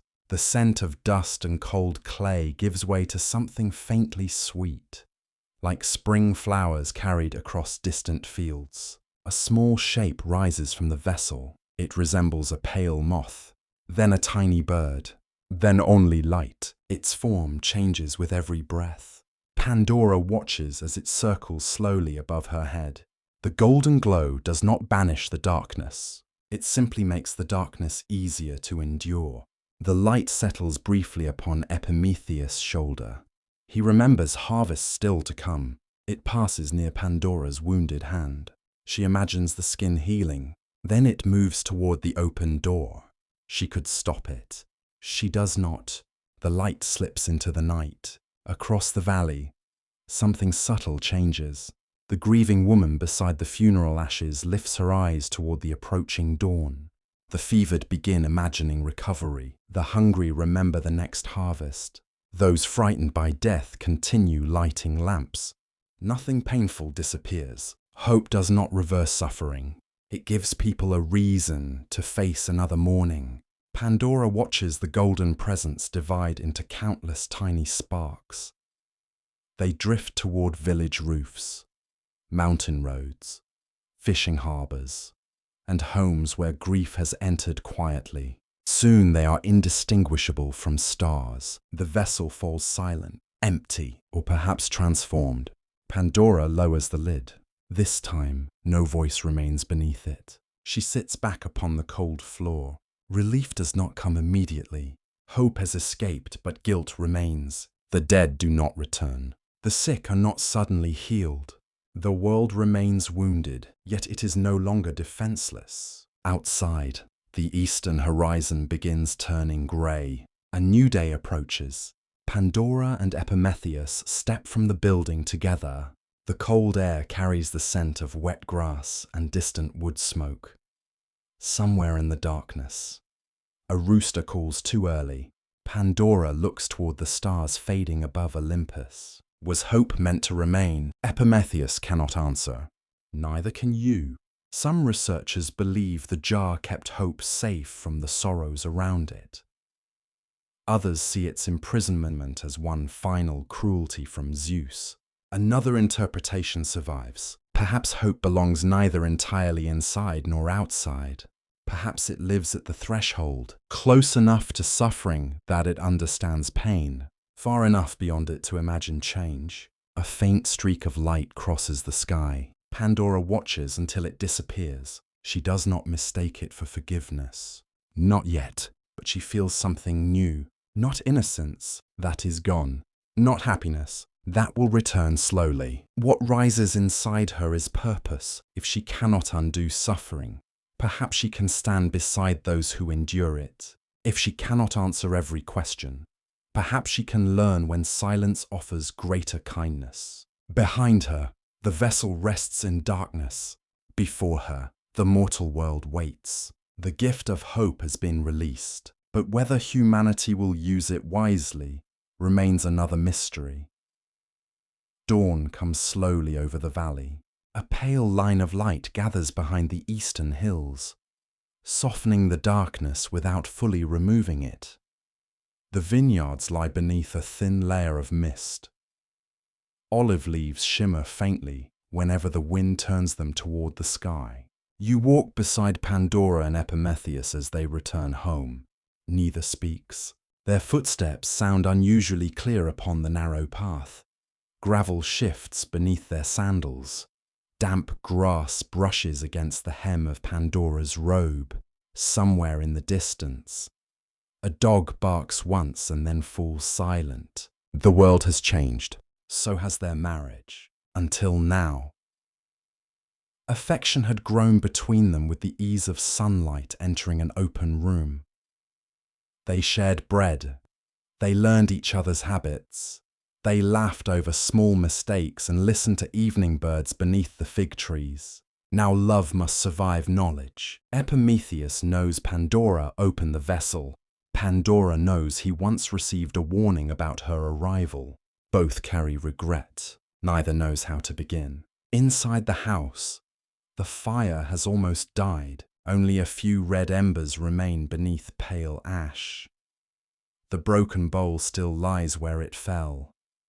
The unfinished bread has hardened upon the table. Pandora kneels. She gathers the fragments one by one. Each shard feels cold against her fingers. Prometheus watches from the doorway. You do not have to do that now. I left it broken. You did not break it on purpose. She looks towards him. That does not make it whole. The answer carries more weight than the bowl itself. Prometheus enters. He kneels beside her and begins collecting the remaining pieces. For several moments, They work in silence. Their hands nearly touch, then withdraw.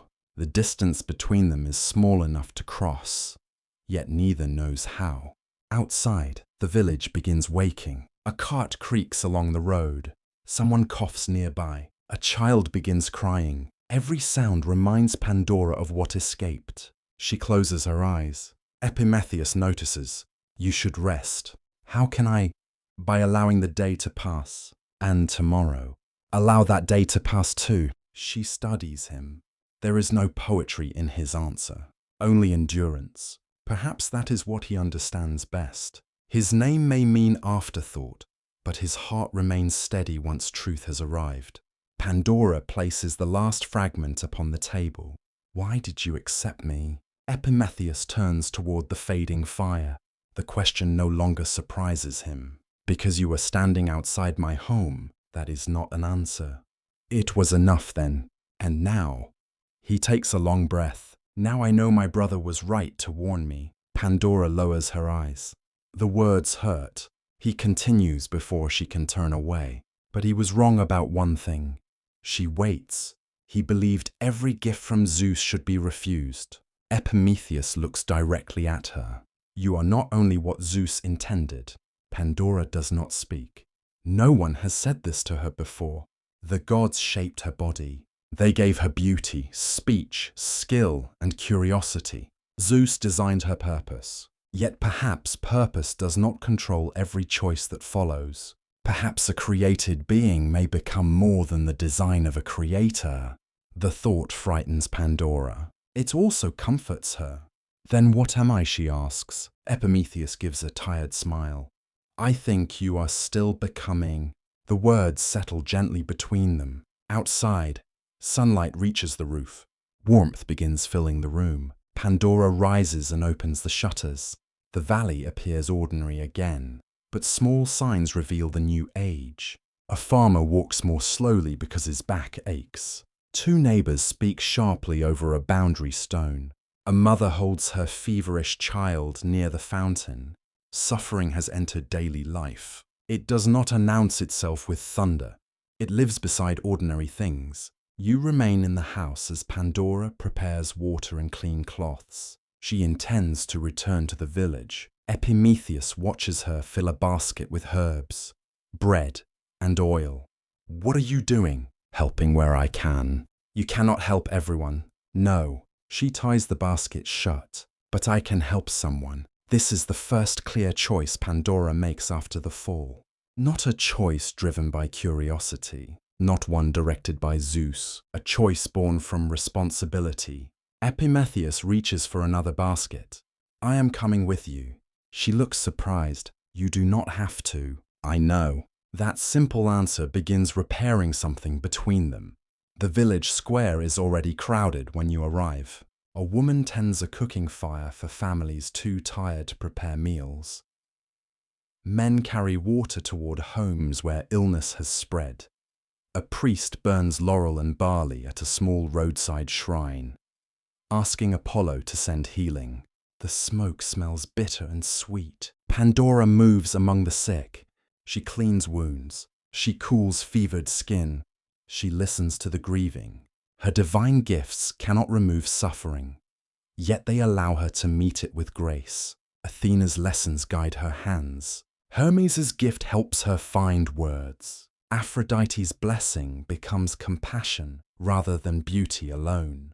The gifts given for Zeus's design begin serving another purpose. Perhaps the gods never expected that, or perhaps some of them quietly hoped for it. Ancient traditions offer no answer. At midday, a young mother brings Pandora a weak child. His breathing is shallow, his skin is cold. Pandora wraps him in wool and holds him near the sacred fire. She speaks softly until his trembling eases. The mother watches with desperate hope. Will he live? Pandora feels the old temptation to provide certainty. Hermes gave her persuasive speech. She could promise. She does not. I do not know. The mother's face falls. Pandora continues. But he is not alone. Honesty replaces comfort built upon illusion. This too is wisdom. By sunset, The child's breathing grows stronger. He opens his eyes. The mother weeps with relief. Pandora smiles, though quietly. She understands now that hope does not guarantee rescue. It gives strength to remain present until an answer arrives. On the walk home, Epimetheus speaks. You were good with them. I caused their pain. You did not create the contents of the vessel, but I released them, and Zeus placed them there. Pandora stops. The sky above the hills glows red and gold. So who is guilty? Epimetheus looks toward the road ahead. Perhaps guilt is not a jar held by one pair of hands.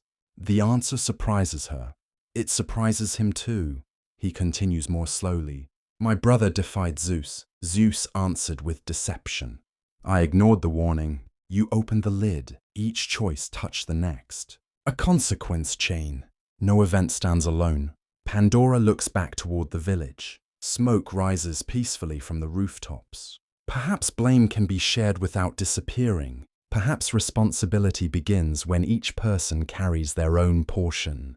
That evening, they repair the broken bowl. Epimetheus warms resin over the fire. Pandora fits the fragments together. The cracks remain visible after the work is finished. The bowl will never look as it did before, yet it can hold water again. Pandora runs one finger along the repaired lines. It is still broken, yes, but useful, yes. She smiles faintly. Some later traditions would praise perfection. Others would discover beauty in repaired things. For Pandora, the lesson is immediate. A damaged life may still carry something precious. Night settles outside. They share bread beside the hearth. The meal is quiet, yet the silence no longer feels hostile. Epimetheus reaches across the table and places his hand over hers. Pandora does not withdraw. Their love has not returned to innocence. It has become something more difficult, more deliberate. Forgiveness has begun, though neither names it.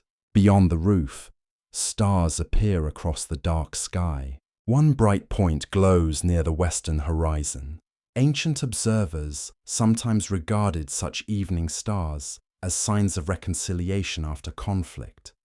Others saw only distant fire in the heavens. Pandora chooses neither interpretation. She simply watches. For now, that is enough. Yet far beyond the valley, another consequence of their union is already waiting. A child will someday be born beneath this roof, and through her. Pandora's story will become tied not only to humanity's suffering, but also to its survival. Winter comes gently to the valley. The first frost settles upon the vineyards before sunrise, whitening every leaf and stone beneath a thin silver veil. Smoke rises steadily from village roofs. The air smells of pine wood, cold earth, and bread baking beside warm hearths. You walk beside Pandora through mornings that feel quieter than autumn. Her life has changed again, not suddenly, not through thunder or prophecy, through time. Days have become seasons. Seasons have become years. The woman, once astonished by rain, now knows when storms are approaching. She recognizes the ripening of grain by scent. She can mend a torn cloak, preserve olives, calm frightened children, and sit beside the dying without fleeing from their sorrow. The villagers no longer speak of her as a stranger sent from Olympus. To them, she is simply Pandora, the woman who brings herbs when fever enters a home, the listener who remains after others have left, the neighbor who understands grief without pretending to erase it. Yet sometimes, when the evening grows still, she wonders whether kindness can ever outweigh one irreversible choice. The question has not disappeared. It has only matured. One winter morning, Pandora wakes before dawn. The hearth has burned low. Cold presses softly against the walls, and Epimetheus sleeps beside her beneath a heavy woolen blanket. Something feels different. At first, she thinks it is only the silence, Then she places one hand over her body. A strange certainty settles within her. Life, small, hidden, beginning. Pandora remains motionless. She listens as though she might hear it. Nothing comes except Epimetheus's breathing and the faint crackle of dying embers. Still, she knows, when she tells him later. He stares in disbelief. Then joy transforms his face. It is not the careless joy of their earliest days. This joy carries fear within it. He knows now that every blessing may also bring vulnerability. A child can be loved. A child can also be lost. Pandora understands the same truth. That evening, they light a small lamp before the household shrine. They offer barley, honey, and a cup of watered wine. Pandora asks Hera to guard birth and Artemis to watch over the child's first breath. Her voice trembles during the prayer, not because she doubts the gods exist, because she knows their gifts may contain mysteries. As the months pass, the valley watches over her. Women bring warm cloths and calming herbs. An elderly midwife teaches her how to breathe through pain. Children gather wild flowers and leave them beside the door. Pandora receives each kindness with gratitude. She once believed herself alone in responsibility. Now she begins to see another truth. Human survival depends upon shared care. No single person carries the whole world. Even guilt must sometimes be set down. Spring approaches. Snow melts from the high slopes. Streams swell with clear water. Almond trees bloom in pale clouds of white and pink, filling the cool air with a delicate sweetness. Pandora's child arrives during a night of rain. You remain outside the house with Epimetheus as lamplight flickers behind the shutters. He paces beneath the roof, listening to every sound. The rain beats steadily upon the stones. Then comes silence. Too much silence. Epimetheus stops moving. A moment later, a newborn cry rises from within. Sharp, fragile, alive. He closes his eyes. Relief bends him almost to his knees. Inside, Pandora holds a daughter against her chest. The child's skin is warm. Her tiny fingers curl instinctively around Pandora's thumb. Dark hair lies damp against her head. Pandora begins to weep. These tears hold no terror, only wonder. She once emerged from clay with no mother beside her. Now she becomes the presence she never possessed. She bends close to the child. You will know where you came from. The promise is quiet, absolute. They name her Pyrrha. Some traditions connect the name with fire or the color of flame. Perhaps this remembers the stolen fire that began the chain leading to Pandora's creation. Even the child's name carries consequence. Nothing stands alone. As Pyrrha grows, Pandora experiences life from a new direction. She watches first steps across the cool stone floor. She hears first words spoken beside the hearth. She feels small hands tugging at her robe during market days. The world becomes dangerous in new ways. A fever is no longer only illness. It is fear for someone more precious than herself. A steep path is no longer merely difficult. It is a place where a child may fall. Love deepens Pandora's joy. It also deepens her vulnerability. One night, when Pyrrha is still young, Pandora dreams of water. Endless water. It covers the valley, the vineyards, and every village road. Temple roofs vanish beneath dark waves. Only a small vessel remains above the flood, carrying two figures toward a distant mountain. Pandora wakes with her heart racing. Rain taps lightly against the shutters. She rises and finds Pyrrha sleeping peacefully. Was the dream a warning?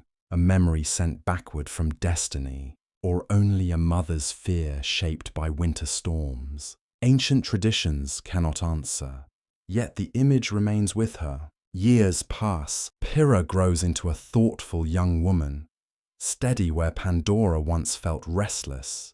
She asks questions, but rarely in haste. Perhaps wisdom can pass through experience rather than blood. Pandora teaches her everything she has learned: how to recognize healing plants, how to listen before speaking, how to understand that beauty and pain may share the same stem. Most importantly, she tells her about the vessel, not all at once, slowly, honestly. Pyrrha listens beside the hearth, while firelight moves across her face. "Did you know what would happen?" she asks. "No. Would you open it again?" Pandora thinks for a long time. "No." Then she adds something harder: "But I cannot become the woman who never opened it." Pyrrha studies her mother. "Perhaps you became better afterward." Pandora looks away. Praise still feels painful, yet the words remain. They enter a place guilt has guarded for years. Eventually, Pyrrha meets Deucalion, the son of Prometheus. The union binds two family lines shaped by the same ancient conflict. Prometheus warned against Zeus's gift. Pandora became that gift. Now their children find affection beyond inherited blame. The relationship carries its own quiet healing.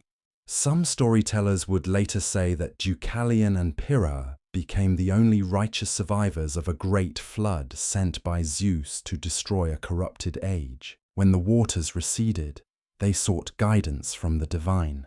A mysterious command told them to cast the bones of their mother behind them. They understood the riddle. The mother was earth, her bones were stones. From those stones, a new humanity arose. Whether Pandora lived to witness this remains uncertain. Some traditions place her far earlier, others allow her memory to stretch into the age of the flood. Myth does not always preserve lifetimes with mortal precision. It preserves meaning, and the meaning is profound. The woman blamed for introducing suffering becomes mother to the woman who restores humankind. Pandora's legacy turns upon itself. Destruction leads toward renewal. Error leads toward wisdom. A divine punishment becomes part of humanity's survival. You sit beside Pandora one evening as she watches Pyrrha and Deucalion depart along a mountain road. The sun sinks behind the hills, filling the valley with amber light. Dust rises gently around their sandals. Pandora raises one hand in farewell. She feels pride, fear, loneliness, every mother's ancient mixture. Epimetheus stands beside her. She will be safe. You cannot know that. No, he smiles faintly. But I can hope. Pandora watches until the travelers disappear. Hope no longer seems like a golden light escaping a jar. It has become quieter, a choice repeated each morning, a willingness to love despite uncertainty. Above the valley, a flock of birds turns north beneath the evening sky. Some priests might call their flight a sign of renewal. Pandora simply feels the future moving beyond her reach. Her daughter now carries the next chapter, and through Pyrrha. The woman once remembered as humanity's curse will become inseparable from humanity's rebirth. Years pass across the valley, like shadows moving over stone. You watch spring return to the olive groves, then fade into summer heat. Harvest songs rise from the fields. Winter rain darkens the earth. Children grow taller. Faces become lined. Names once spoken every day slowly become memories. Pandora changes with them. The woman who first stepped from the forge without a past now carries more memories than she can easily hold. She remembers Olympus beneath silver mist. She remembers the first touch of wind. She remembers Epimetheus opening his door. She remembers the lid rising. Some memories remain warm, others never lose their edge. On quiet evenings, villagers still visit her home. They come for herbs, for advice, sometimes only for conversation beside the hearth. Pandora has learned that many people do not seek solutions. They seek a place where their pain can be spoken without shame. She gives them that place. Yet beyond the valley, another Pandora is beginning to exist. You first hear of her through traveling singers. A young poet arrives one autumn evening with a lyre across his back.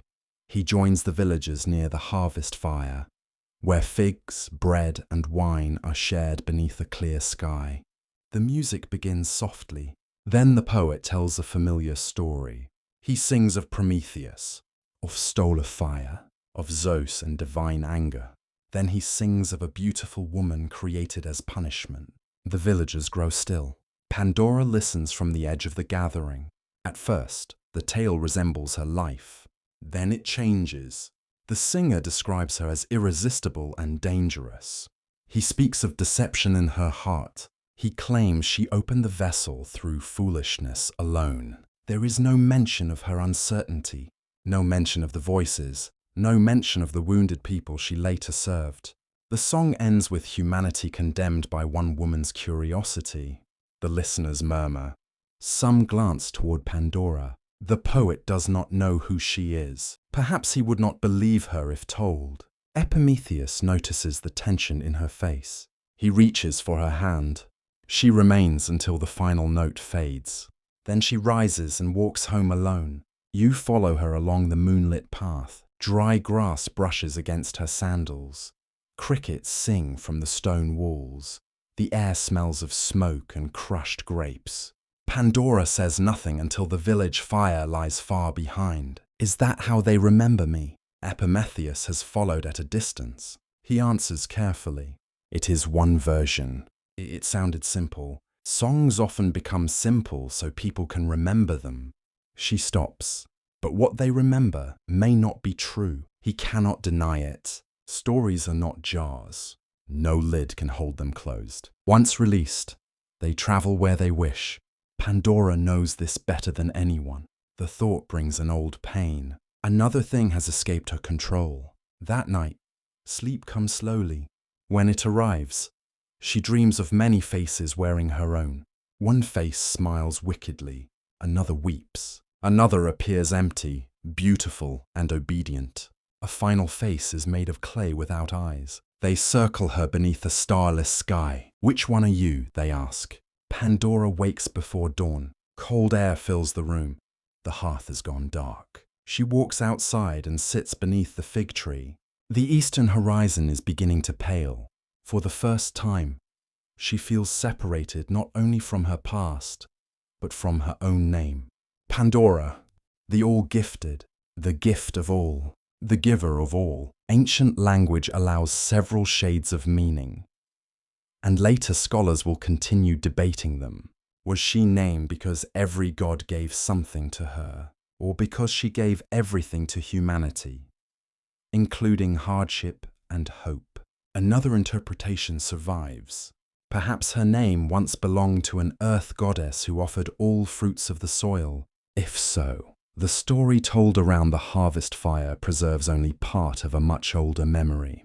Pandora cannot know this. Still, she senses something missing. The poet's version reduced her to one moment, a single choice, a single mistake. Yet no life is only its worst moment. The next morning, she visits the spring, where she first learned to recognize her reflection. The water is colder now. She kneels and looks down. An older woman stares back. Fine lines rest around her eyes. Silver has begun entering her dark hair. The face remains hers. Yet time has shaped it beyond anything the gods designed. Hephaestus created the first form. Life created the rest. Pandora touches the water. Ripples break the reflection. When it becomes whole again, she whispers, I am not only what happened. The words are not defiance. They are recognition. Later that day, a young girl from the village approaches her. The child carries a broken clay doll. One arm is missing. My brother says girls bring trouble. Pandora's expression changes. Why does he say that? He heard the song. The consequence has already begun. A story about one woman becomes a judgment against many. Pandora takes the doll gently. She repairs the missing arm with wax and linen thread. Curiosity can bring trouble, she says. So can pride. The girl watches carefully. So can anger. Pandora returns the doll. None belongs only to women. The child smiles and runs home. The moment seems small. Yet myths live through such moments. A story may wound. Another voice may reshape it. Pandora begins telling her own version. not publicly at first. She tells Pyrrha, she tells trusted friends, she tells children who gather beside the winter hearth. She does not excuse herself. She does not deny opening the vessel. She tells them everything.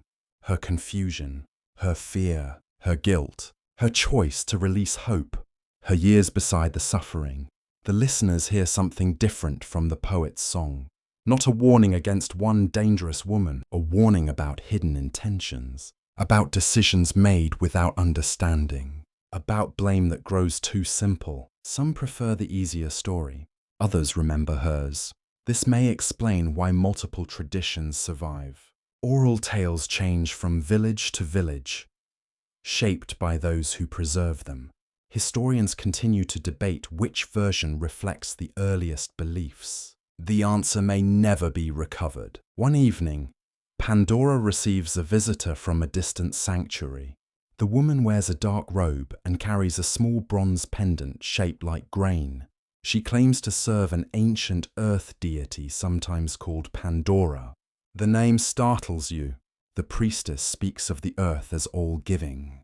Grain, fruit, flowers, life rising from darkness. She tells Pandora that old ritual songs use her name during spring ceremonies. Then I existed before I was created, Pandora asks.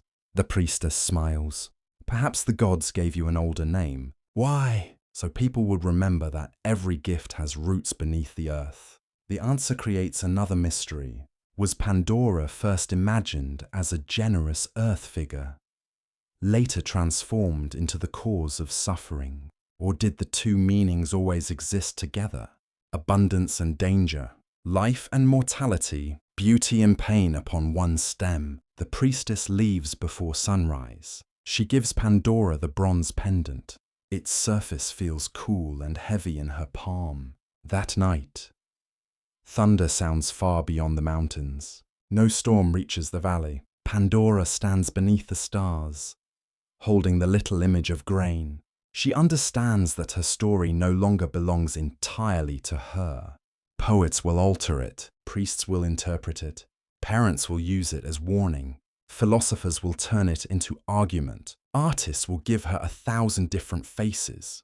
She cannot control them all, but she can continue living truthfully. Perhaps identity is not the story others repeat. Perhaps it is the responsibility you accept when the story becomes incomplete.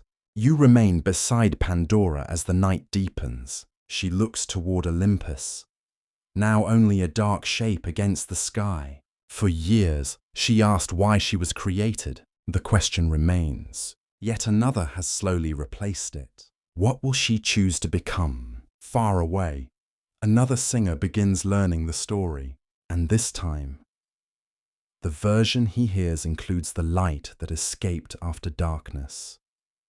The years continue their quiet procession. Summer follows spring. Autumn follows summer. The vineyards swell with fruit, then stand bare beneath winter rain. Children become parents. Young trees cast long shadows. Paths worn by countless sandals grow smoother with every passing season. You begin to notice something unexpected. Pandora thinks of Olympus less often. There was a time when every thunderstorm reminded her of Zeus. Every eagle crossing the sky seemed like a messenger. Every mystery carried the weight of divine intention. Now, her attention belongs mostly to the people around her, to the widow who needs firewood, to the shepherd whose leg has healed crookedly after a fall, to children laughing beside the river despite the hardships they have inherited. Life itself has become louder than memory. Yet Olympus has not forgotten her. High above the mortal world, beyond drifting clouds and snow-covered peaks, the palace of the gods still shines with impossible light. Its marble halls remain untouched by age. Golden pillars reflect an eternal dawn. Fountains sing without ever running dry. Nothing here withers, nothing grows old. From one vast terrace overlooking the world below, Zeus stands alone. You cannot know whether the king of the gods truly watched every human life.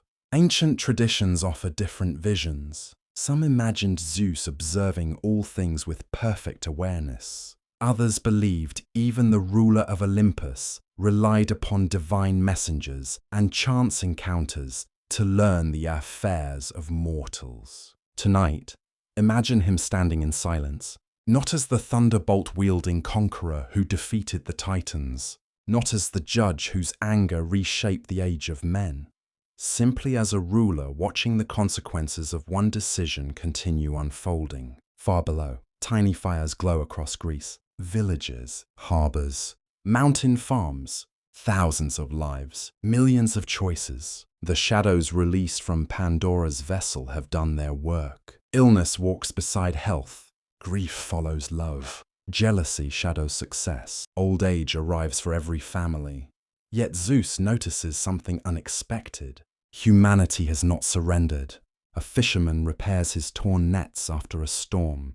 A mother sings softly to comfort a frightened child. Neighbors rebuild a collapsed roof together after heavy rain. A physician studies unfamiliar herbs instead of accepting defeat before sickness. Hope moves quietly among them. It is difficult to see, yet impossible to deny. Zeus remains still. Did he expect this? No ancient poet tells us. Perhaps even the gods discover surprises within their own designs. Across Olympus, Athena approaches. Her footsteps echo gently across polished stone, unlike many gods. She does not interrupt the silence immediately. She joins her father at the edge of the terrace. Together they watch the mortal world. After a long pause, Athena speaks. They endure. Zeus does not answer. They were always going to. Still no answer. Athena continues. You gave them suffering. I gave them consequence. The distinction matters, or perhaps it only matters to gods. Athena studies the villages below.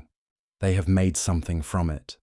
Zeus finally turns toward his daughter. What have they made? She watches an elderly woman teaching a child how to weave. A soldier missing one arm helping another farmer harvest grain. Two brothers sharing bread after ending a bitter dispute. They have made wisdom. The word lingers between them. Wisdom cannot exist without experience. Experience rarely comes without pain. Athena understands this better than most. She herself was born fully formed. Yet even she has watched humanity grow through hardship rather than comfort. Zeus says quietly, they would never have changed otherwise. Whether this reflects divine certainty or later philosophical interpretation remains uncertain. Greek storytellers often explored the relationship between suffering and growth, not because suffering is good, but because humans continually searched for meaning within it. Below, Pandora walks through her village carrying a basket of herbs. She has no idea Olympus watches. Perhaps that is for the best. She stops beside a young woman whose husband has recently died. No speeches, no miracles. She simply sits beside her beneath an olive tree. Sometimes silence becomes the greatest kindness. Athena notices. There. Zeus follows her gaze. The woman you created. The woman Hephaestus shaped. The woman who chose. Again, Zeus says nothing. The king of the gods rarely admits uncertainty in myth. Yet silence itself sometimes becomes an answer. Across another part of Olympus, Hermes arrives carrying news gathered from travelers. Stories about Pandora have begun spreading across distant lands. Each version differs slightly. Some call her foolish, others pity her. A few admire her courage after the opening of the vessel. Hermes laughs softly. They cannot agree. They never do, Athena replies. Hermes smiles. They tell stories the way rivers carve valleys, slowly, differently, always moving. The observation pleases Athena. Even myths change as they travel. Perhaps that too belongs within Zeus's design. Or perhaps stories possess lives of their own. Elsewhere, Apollo listens quietly while poets compose new verses. Artemis watches children learning to hunt despite fear. Demeter blesses fields where grieving families still plant seeds every spring. One by one, The Olympians observe humanity continuing its ordinary existence. No one escapes sorrow, yet no one abandons tomorrow. Hope continues working, not loudly, not dramatically. Like sunlight reaching frozen ground, you remain upon Olympus a little longer. Clouds drift beneath the palace rather than above it. Thunder murmurs somewhere beyond distant peaks. Zeus remembers another time. The war against Cronus, the Titanomachy, the struggle to create order from chaos. He once believed victory would establish permanence. Instead, every generation creates new challenges. Even kings cannot command every consequence. Perhaps this explains why myths so often show gods intervening repeatedly. Creation is never truly finished. Neither is humanity. Far below, evening settles over Pandora's home. She lights a clay lamp. Prometheus returns carrying fresh bread. They eat together while speaking of ordinary things. The harvest, their neighbors, letters carried by travelers. Nothing extraordinary. Yet that ordinary meal represents something profound. Life has continued, not because suffering ended, because people learned to live beside it. Athena smiles almost imperceptibly. They have become stronger. Zeus answers at last. They have become human. The words echo across the marble terrace. Strength alone does not define humanity. Neither does weakness. Human beings continue despite contradiction. They grieve and celebrate, fear and hope, fail and forgive. The gods may shape beginnings. Mortals shape what follows. Night deepens, one by one. Village fires disappear beneath the darkness. Only scattered lights remain across the landscape. Tiny, fragile, persistent. From Olympus they resemble stars fallen gently upon the earth. Zeus turns away from the terrace. His judgment has long since been carried out. What remains belongs to humanity. Athena watches a little longer before following him. Only the wind remains above the world. You leave Olympus behind and descend once more toward the quiet valley. Pandora does not know that the king of the gods has watched her life unfold. She never receives forgiveness. She never receives condemnation. Only the freedom to continue choosing. And as the years pass, another choice slowly approaches, not one involving jars or gods. A quieter decision. How should an aging woman prepare to leave behind the story that others will tell after she is gone? The valley greets another autumn. Golden light settles across the vineyards, and ripe figs bend the branches that once stood as thin saplings. The olive trees have grown broad and twisted with age. Their bark is deeply furrowed, marked by storms that came and went long ago. You have watched those trees since they were young. Now, as you stand beside Pandora beneath their silver-green leaves, you realize they are no longer the only things that have grown old. Pandora walks more slowly. Her dark hair has faded into soft shades of grey. Fine lines rest gently around her eyes. Her hands, once smooth as freshly shaped clay, now bear the marks of work, seasons, and time itself. The gods fashioned her body. Life completed the sculpture. She carries a walking staff carved by Prometheus many years before. The polished wood fits naturally into her hand, worn smooth by countless journeys to the village and back again. Every morning begins almost the same way. She rises before sunrise. She feeds the small flock of chickens behind the house. She tends the herbs growing beside the stone wall. She greets neighbors walking toward the fields. The extraordinary has become ordinary, and perhaps that is the greatest miracle of all. For a woman created to change the world, peace has finally become familiar. One cool morning, Pandora climbs the gentle hill overlooking the valley. You follow quietly behind. Mist hangs low over the vineyards. The river winds through the fields like a silver ribbon. Smoke rises lazily from dozens of hearths. Children laugh somewhere below. The sound makes her smile. There was a time when laughter seemed impossible after the opening of the vessel. Now it has returned, not because suffering vanished, because humanity learned that joy and sorrow could exist together. Pandora sits upon a weathered stone overlooking the valley.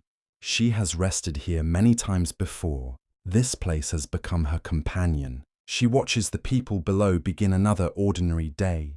A shepherd opens his gate. Women carry baskets toward the market. Potters arrange fresh vessels outside their workshops. One young apprentice accidentally drops a newly fired bowl. It shatters against the ground. The boy lowers his head in despair. An older potter kneels beside him. Instead of anger, he laughs softly. Then he begins showing the apprentice how to make another. Pandora watches with quiet satisfaction. Long ago, she believed every mistake demanded punishment. Life has taught her something gentler. Many mistakes become teachers. She remembers the broken bowl she repaired with Prometheus years ago. The cracks remained. The bowl remained useful. That lesson has never left her. As the morning warms, Pyrrha arrives with Deucalion. Their own hair now carries threads of silver. Time has touched them too. They bring fresh bread, honey, olives, and stories from distant villages. Grandchildren run ahead along the path. One little girl throws herself into Pandora's embrace. "Grandmother."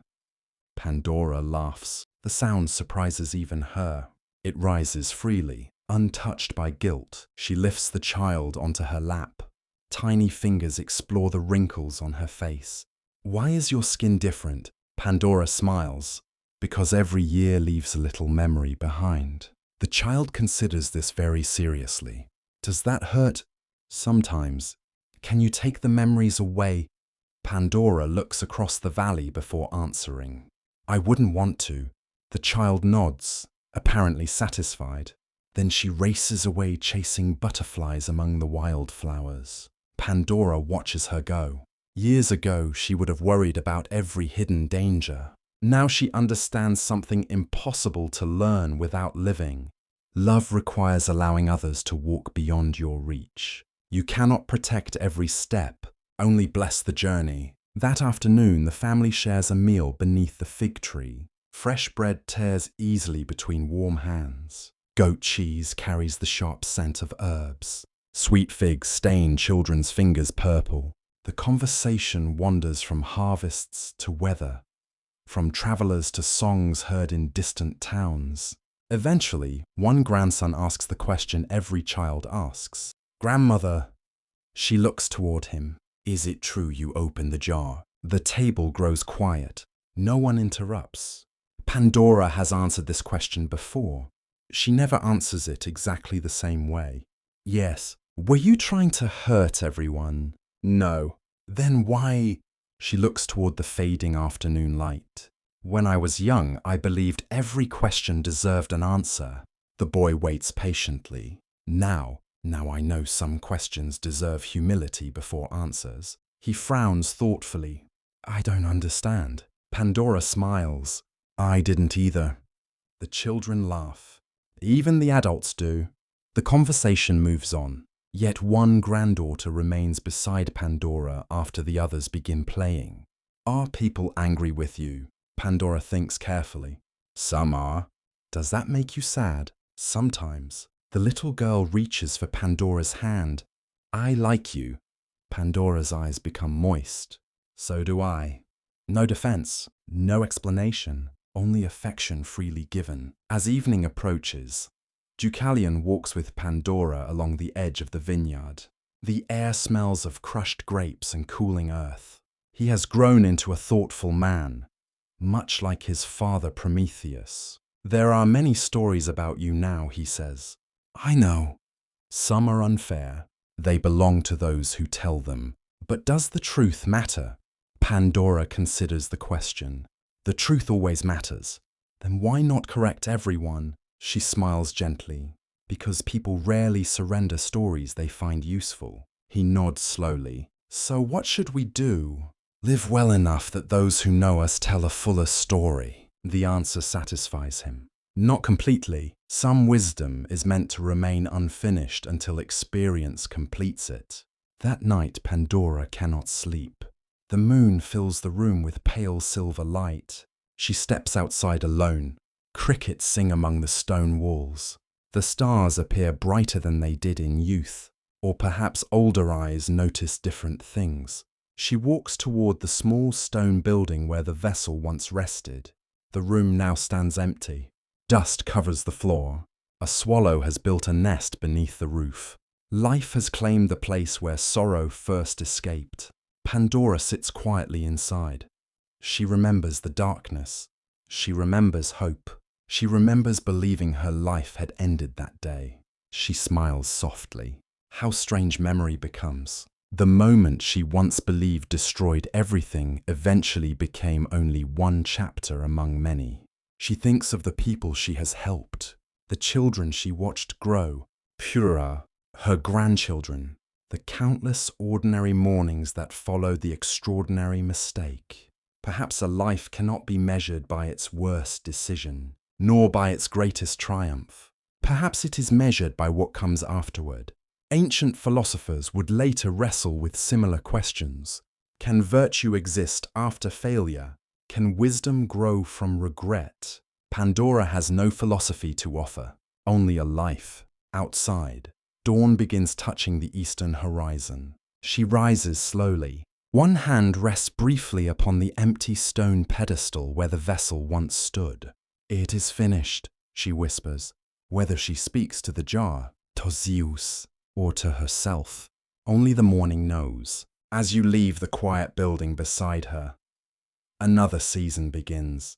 Pandora's journey is nearing its final chapter. The woman who once entered the world without a past now possesses a lifetime of memories. Soon, those memories themselves will become the inheritance she leaves behind. Winter arrives without haste.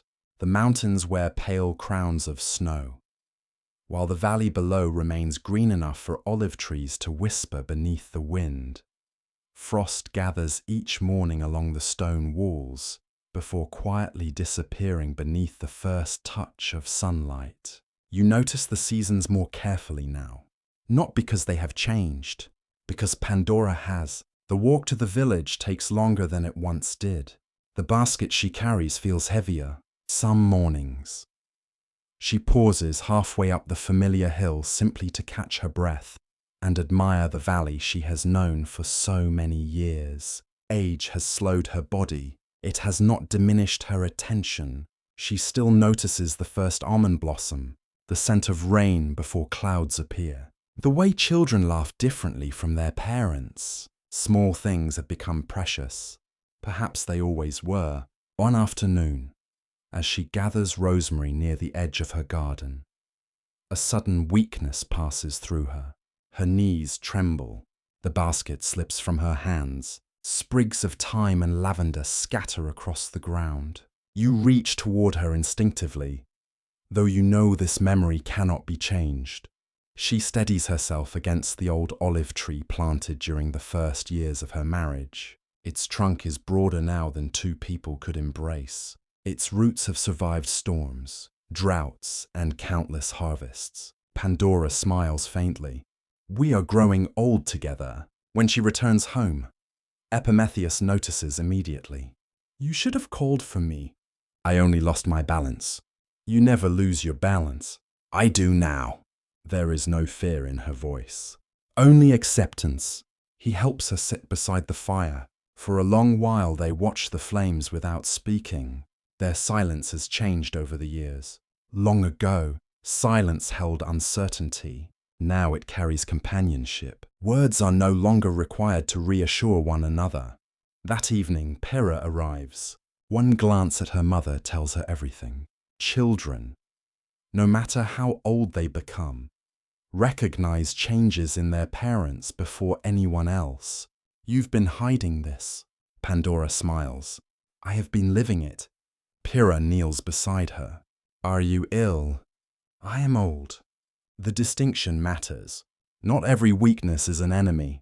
Some belong simply to time. Ancient physicians understood this well. Even the greatest healers could not cure age. Age was not considered a disease. It was the natural companion of every mortal life. Pandora often thinks about that. When she first opened the vessel, old age was among the shadows that escaped. For years she cursed it. Now she understands something gentler. Without old age, there could be no long memories. Without long memories, wisdom would rarely survive. The same force that bends the body also ripens the spirit. Several days later, she asks Epimetheus to walk with her through the valley. The morning is bright. Cold air carries the scent of pine and distant fireplaces. Every familiar path seems touched with quiet importance. They pass the spring where she first saw her reflection, the fig tree beneath which their children once played, the hill where they watched harvest sunsets together. Each place holds invisible echoes. Epimetheus breaks the silence. You are saying goodbye. Pandora looks toward the mountains. I'm saying thank you. The answer surprises him. Perhaps gratitude and farewell often resemble one another. They continue walking near the village fountain. An elderly potter waves them closer. His beard is completely white now. His hands remain stained with clay. He places a small cup into Pandora's hands. I made this for you. The cup is simple. No elaborate painting, no precious metal, only smooth clay carefully shaped. Pandora turns it gently beneath the sunlight. It is beautiful. It has one flaw. He points toward a tiny, uneven line near the base. I left it there on purpose. She smiles. I know why. The potter laughs. Then I chose the right teacher. Pandora realizes she has become something she never expected. Not a queen, not a prophet, a teacher. Not through speeches, through living. The realization brings quiet peace as evening approaches. More villagers begin stopping by the house. Some bring bread, others bring blankets. A shepherd leaves fresh cheese. A child leaves a bundle of wildflowers tied with rough twine. No one announces a ceremony. No one speaks of endings. People simply come. Acts of kindness often require no explanation. That night, Pandora cannot sleep. She steps outside beneath the sky overflowing with stars. The cold air fills her lungs. She wraps a wool cloak more tightly around her shoulders. Above her stretches the same heavens she first saw on the day Hermes led her into the mortal world. Yet they seem different, or perhaps she has learned to see them differently. She remembers asking herself countless questions. Why was I created? Why did Zeus choose me? Why did I open the vessel? Tonight another question rises. Was my life only punishment? She closes her eyes. Faces appear in memory. The fevered old man, the grieving daughter, the children she comforted, Pyrrha as a newborn, her grandchildren laughing beneath the fig tree, Epimetheus repairing the broken bowl, hope rising like golden light into the dawn. No. Her life became much larger than punishment. It became relationship, service, memory, love. The answer settles quietly inside her, like snow covering a restless field. The following morning, Pandora asks Pyrrha to bring the family together. No urgency fills her request, only calm certainty. By sunset, they have all arrived. Grandchildren gather around the hearth. Neighbors quietly fill the room. Even the old potter comes carrying another loaf of bread. Pandora looks at each face slowly. She knows many will outlive her by decades. Some children here will become grandparents themselves. Stories will pass from one generation to another. She wonders which version of her life they will tell. Then she realizes something important. She no longer fears the answer. She begins speaking. When I first came into this world, the room grows silent. I believed I was alone. She smiles toward Epimetheus. I was wrong. She looks toward Pyrrha. I believed one mistake defined everything. She turns toward the gathered children. I was wrong again. The youngest grandchild climbs into her lap. Pandora strokes the child's hair gently. Listen carefully. Everyone does. You cannot always choose the beginning of your story. The fire crackles softly, but you can help choose the ending. No philosopher interrupts. No god speaks from the sky. Only the ordinary warmth of a family listening to someone they love. Outside, snow begins falling, large. Quiet flakes drift across the valley. Each disappears upon touching the earth, yet together they slowly transform the landscape. Pandora watches them through the doorway. Lives are much the same. One moment rarely changes everything. Thousands of small moments do. As night deepens, the fire burns lower. Pandora feels unusually tired, not frightened, simply ready for rest. She does not know exactly how many mornings remain, neither do you. But both of you sense that the final chapter has already begun unfolding, and somewhere beyond the quiet valley. Poets continue singing about the woman who opened the vessel. Few of them yet understand how much more there was to her life. Snow remains upon the valley for 3 days. It lies softly across the rooftops, gathers along the branches of olive trees, and fills the narrow paths between fields with pale silence. Children wake early to press their footprints into it. Shepherds keep their animals close to shelter. Smoke rises from every chimney into a sky without wind. Inside Pandora's house, the fire burns continuously. You sit near the hearth as family members move quietly through the room. Pyrrha warms water in a bronze bowl. Epimetheus adds another piece of wood to the flames. Grandchildren whisper in corners, sensing that something important is happening. Though the youngest cannot yet understand what it is, Pandora rests beneath thick woolen blankets. Her breathing has become shallow. She is not in pain. At least, she says she is not. Now and then, her eyes open, and she studies the room as though trying to memorize it. The beams darkened by decades of smoke, the clay lamps upon the shelves, the repaired bowl resting beside the hearth, the small bronze pendant shaped like grain. Every object carries a life within it. Pandora once entered the world possessing nothing. Now the simplest things contain memories. Pyrrha sits beside her mother. Are you thirsty? A little. She lifts a cup carefully to Pandora's lips.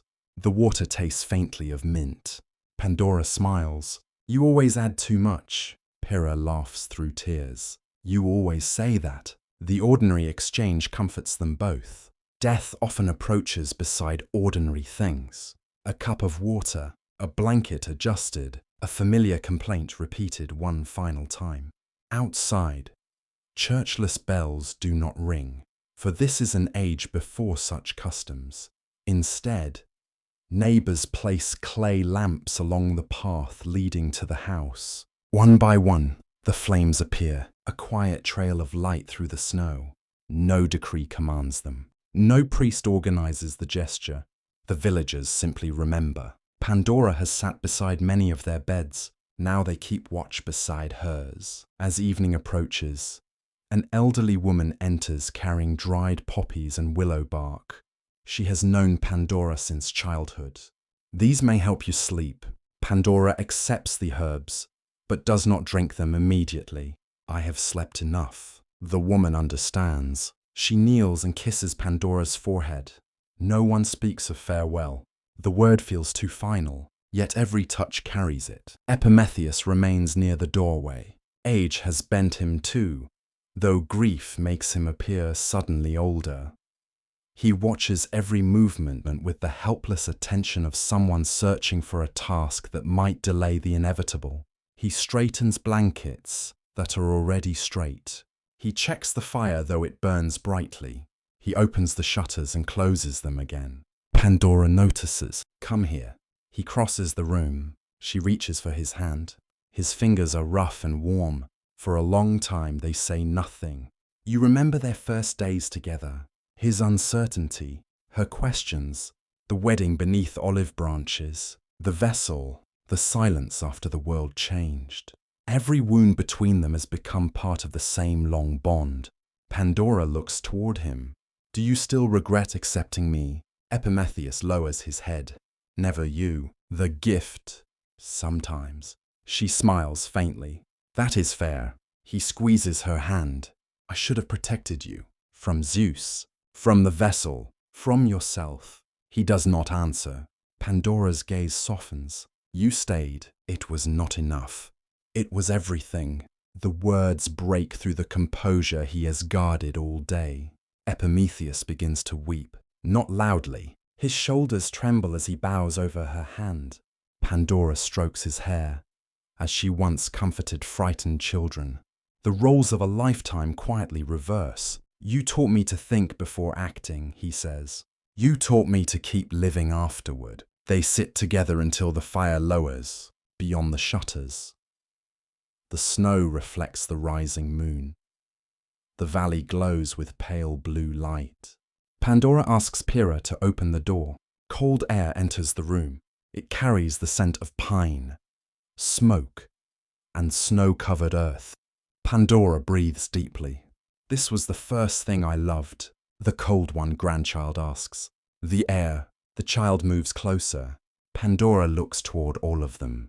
Her family, her consequence, her renewal. She remembers awakening in Hephaestus's workshop. The first breath had seemed like a gift.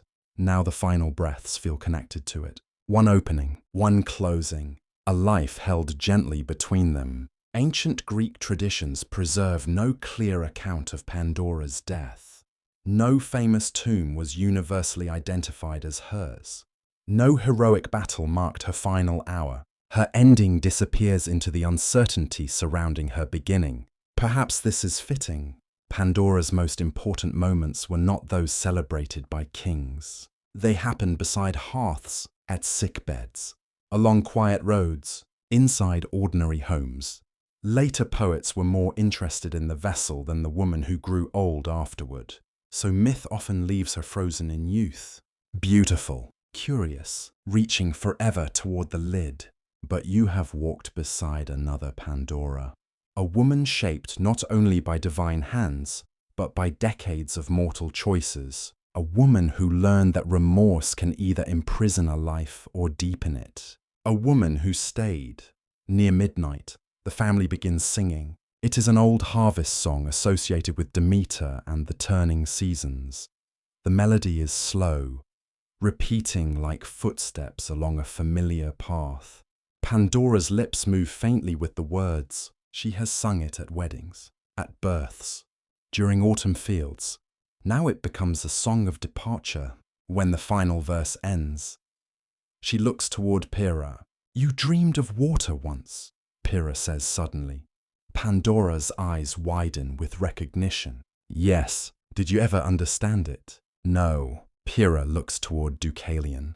The old dream remains between them. A vessel upon endless water. Two survivors beneath a dark sky. Perhaps Pandora's final vision was not meant for her. Perhaps it belonged to her daughter.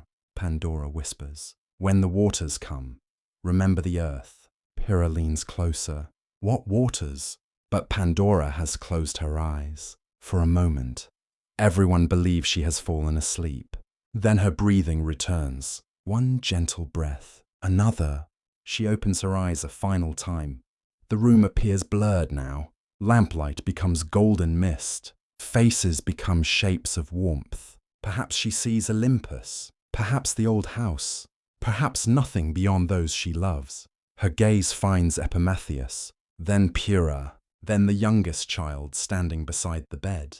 Pandora smiles, not with the radiant beauty Aphrodite once placed upon her, with something earned. Do not fear questions, she whispers. The room remains completely still. Only remember what answers may cost. Her chest rises, falls. The next breath does not come. No thunder sounds. No eagle crosses the sky.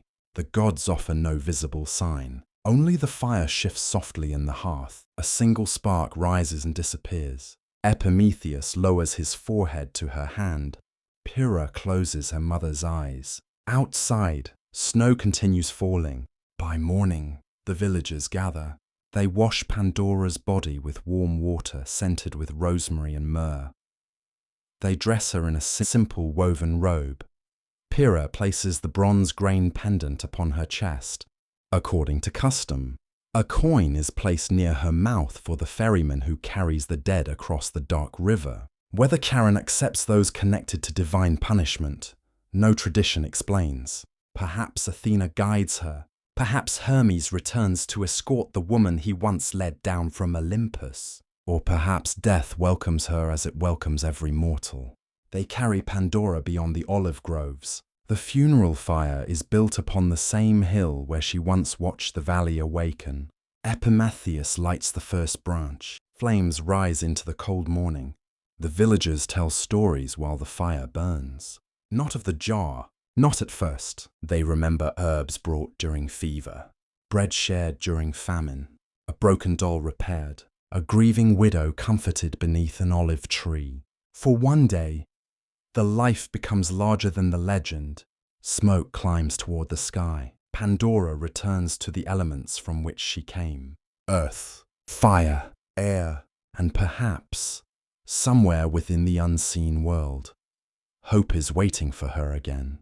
Yet death does not end Pandora's story, now that she can no longer speak for herself. Poets, priests, artists, and philosophers will begin reshaping her more boldly than ever before. The woman is gone. The symbol is only beginning to live. After Pandora's funeral fire fades, the valley returns to its ordinary rhythm. Snow melts from the hills. Water runs through the vineyards. Farmers prepare the soil for another spring. Prometheus continues waking before dawn, though the other side of the bed remains empty. Pyrrha visits often. Grandchildren still play beneath the fig tree, but their laughter now carries a space where Pandora's voice once answered. For those who knew her, memory remains personal. They remember the way she listened, the herbs drying beside her doorway, the repaired bowl near the hearth, the gentle pressure of her hand upon a fevered forehead. But beyond the valley, these details begin disappearing. You follow Pandora's story now as it leaves the people who loved her and enters the hands of strangers. Travelers carry it across mountain roads. Merchants repeat it beside harbor fires. Mothers tell shortened versions to children who refuse to sleep. Poets reshape it for audiences gathered beneath torchlight. With every telling, the story becomes easier to remember and less complete. A long life is difficult to place inside a song. One dramatic moment is much simpler. So Pandora's childhood beneath Olympus fades. Her marriage becomes a brief introduction. Her years of service vanish almost entirely. The lid rises, darkness escapes, human suffering begins. That becomes the story. Perhaps this is how legends are made, not by preserving everything, by choosing what a culture most needs to remember. In one village, Pandora becomes a warning against disobedience. In another, she becomes proof that divine gifts may conceal punishment. Elsewhere, storytellers present her as the embodiment of uncontrolled curiosity. The emotional center shifts. Pandora is no longer a woman trying to understand her existence. She becomes an explanation. Why do people grow sick? Because the vessel was opened. Why does grief exist? Because Pandora could not resist. Why must mortals struggle? Because one forbidden act changed the world. Such explanations bring comfort of a kind. Suffering feels less chaotic when given an origin. A painful world becomes part of a story, yet the cost is carried by Pandora's memory. Blame gathers around her name. You hear it in the songs, a beautiful danger, a lovely deception, a punishment wearing the face of a bride. Some poets describe the entire race of women as descending from her, carrying hardship into the homes of men. This reflects the anxieties of the societies preserving the tale more than the full life of Pandora herself. Ancient Greece was not one single culture with one unchanging belief. Its cities differed, its centuries differed, its storytellers argued through poetry.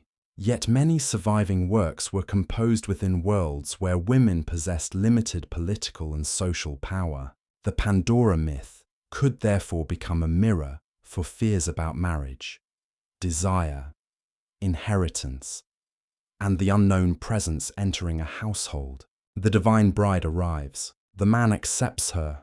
Trouble follows. It is a powerful pattern. It is also a deeply unfair simplification. Pandora cannot defend herself now. Her own version survives only in faint traces, perhaps in stories where hope is released, perhaps in traditions connecting her to the giving earth, perhaps in the quiet discomfort listeners feel when blame seems too easy. You move through time. Generations pass. The valley changes. Pandora's house collapses slowly after storms loosen the roof. The stone building that once held the vessel becomes overgrown with ivy. The repaired bowl breaks again and returns to the earth. Objects disappear. The story remains. Centuries later, the poet Hesiod gives Pandora one of her most influential forms. In his telling, Zeus orders her creation after Prometheus deceives him and steals fire for humanity. The gods contribute gifts to make her irresistible, while Hermes places deception and a shameless mind within her. She is sent to Epimetheus. He accepts her despite Prometheus' warning. Then the vessel is opened. Countless evils spread across the earth. Only hope remains within. This account becomes foundational. Yet even here, uncertainty survives. The Greek word usually translated as box actually refers to a large storage jar.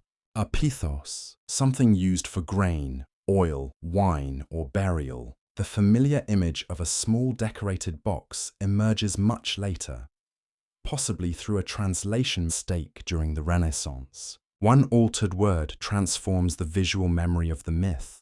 The vast earthen vessel becomes a delicate casket held in a woman's hands. You can almost see how easily this happens. A translator chooses a familiar object. An artist paints it. Another artist copies the image.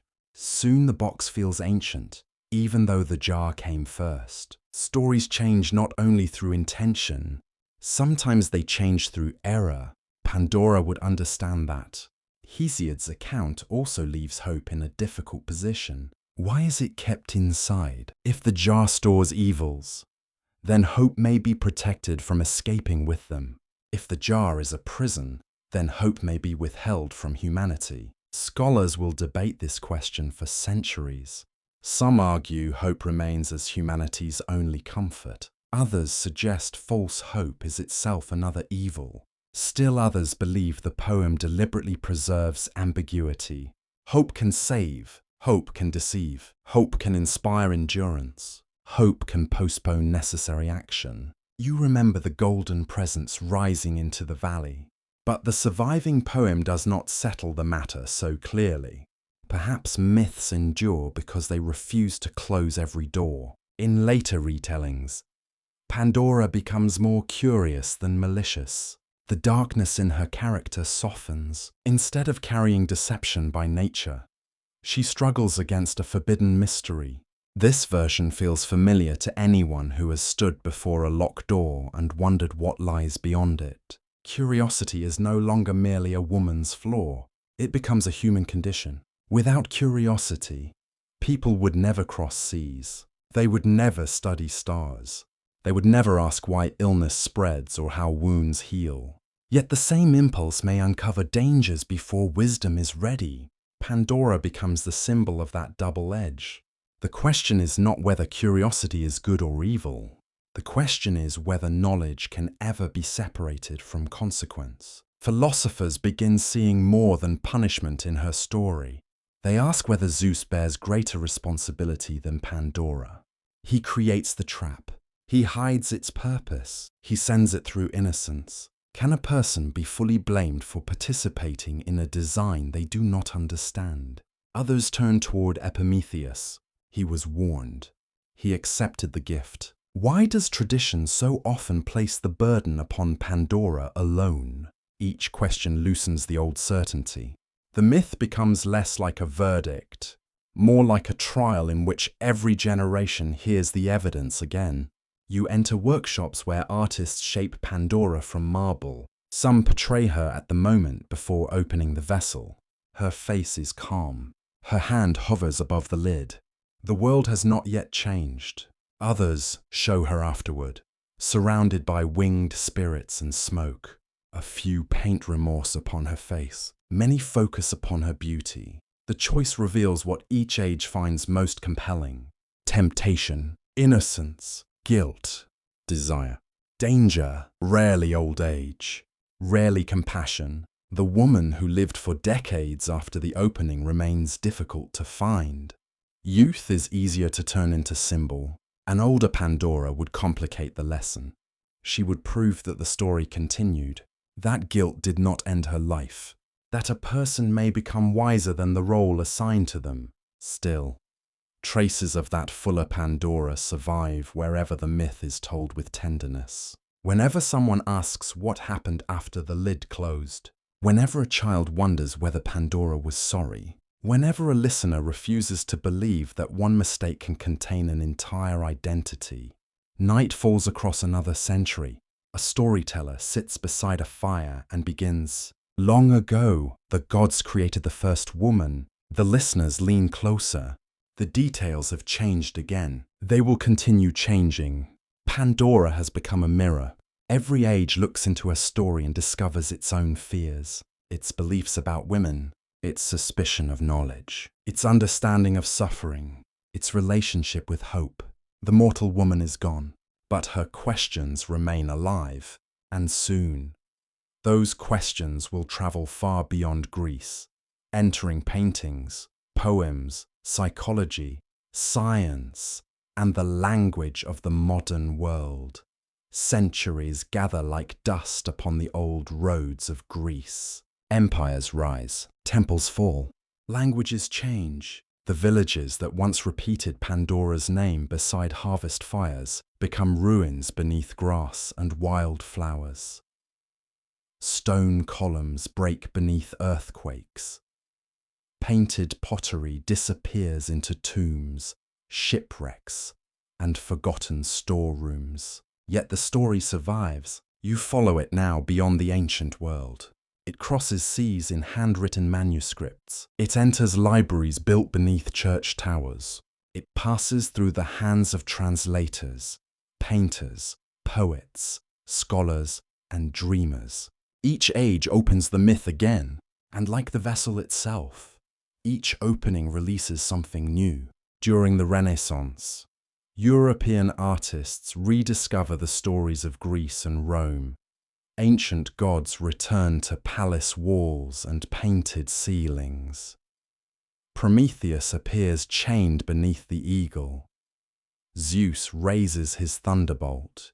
Venus rises from the sea. Pandora returns as well, but she is rarely shown as an old woman beneath an olive tree. Artists prefer the moment before consequence. A young woman stands beside a mysterious container. Her fingers rest near the lid. Her face holds curiosity, hesitation, or desire. The viewer already knows what she does not. This creates a quiet tension. You want to warn her. You also understand why she reaches forward. The jar often becomes a box, small, ornate, easy to hold. By now, the translation error has become stronger than the original image. Paintings, poems, and later children's books repeat it until Pandora's box enters ordinary language. People use the phrase without remembering Zeus, Prometheus, or Epimetheus. To open Pandora's box means to begin something that releases many unexpected troubles. A political decision, a scientific experiment, a family secret, a dangerous invention. One action produces consequences that cannot easily be contained. Pandora's name becomes a warning attached to every irreversible threshold. But something has changed. The blame is no longer always placed upon the woman. Often, Pandora herself disappears from the phrase. Only the box remains. The myth becomes a pattern rather than a biography. You hear it wherever people fear that knowledge may move faster than wisdom. When scientists uncover forces hidden inside matter, when explorers enter unknown ecosystems, when inventors create machines capable of reshaping human life, when societies build tools before deciding how those tools should be used. The ancient question returns: should every sealed mystery be opened? And if the answer is no, who has the right to keep it closed? Pandora stands quietly behind these debates, not as a historical figure, as an enduring symbol of consequence. Modern psychology finds another meaning in her. Curiosity is no longer treated only as a flaw. It becomes essential to learning. Children survive by asking questions. Civilizations progress because someone refuses to accept the limits of existing knowledge. The same impulse that lifted the lid also leads people to study disease, map the heavens, and challenge unjust traditions. Pandora's mistake becomes more complicated. Perhaps curiosity itself was never the true danger. Perhaps the danger lay in secrecy. Zeus concealed the contents. The gods created temptation without explanation. Pandora was given desire to know, then punished for using it. Viewed this way, the myth becomes a story about power. Those who possess knowledge control those who do not. A forbidden object gains strength because its meaning is hidden. The more completely Pandora is denied an answer, the more powerful the question becomes. You can feel the tension inside many modern retellings. Some defend her. They ask why Zeus is not judged more harshly. He planned the punishment. He designed the trap. He sent it into a household disguised as a wedding gift. Others reconsider Epimetheus. He received a clear warning from Prometheus and ignored it. Yet history remembers Pandora's curiosity more often than his carelessness. Why? The answer leads into long debates about gender, authority, and the stories cultures tell about women. Pandora is often compared with Eve from the biblical tradition. Both become associated with a forbidden act. Both are connected to the arrival of suffering. Both are frequently blamed more heavily than the men beside them. Yet the traditions differ in important ways.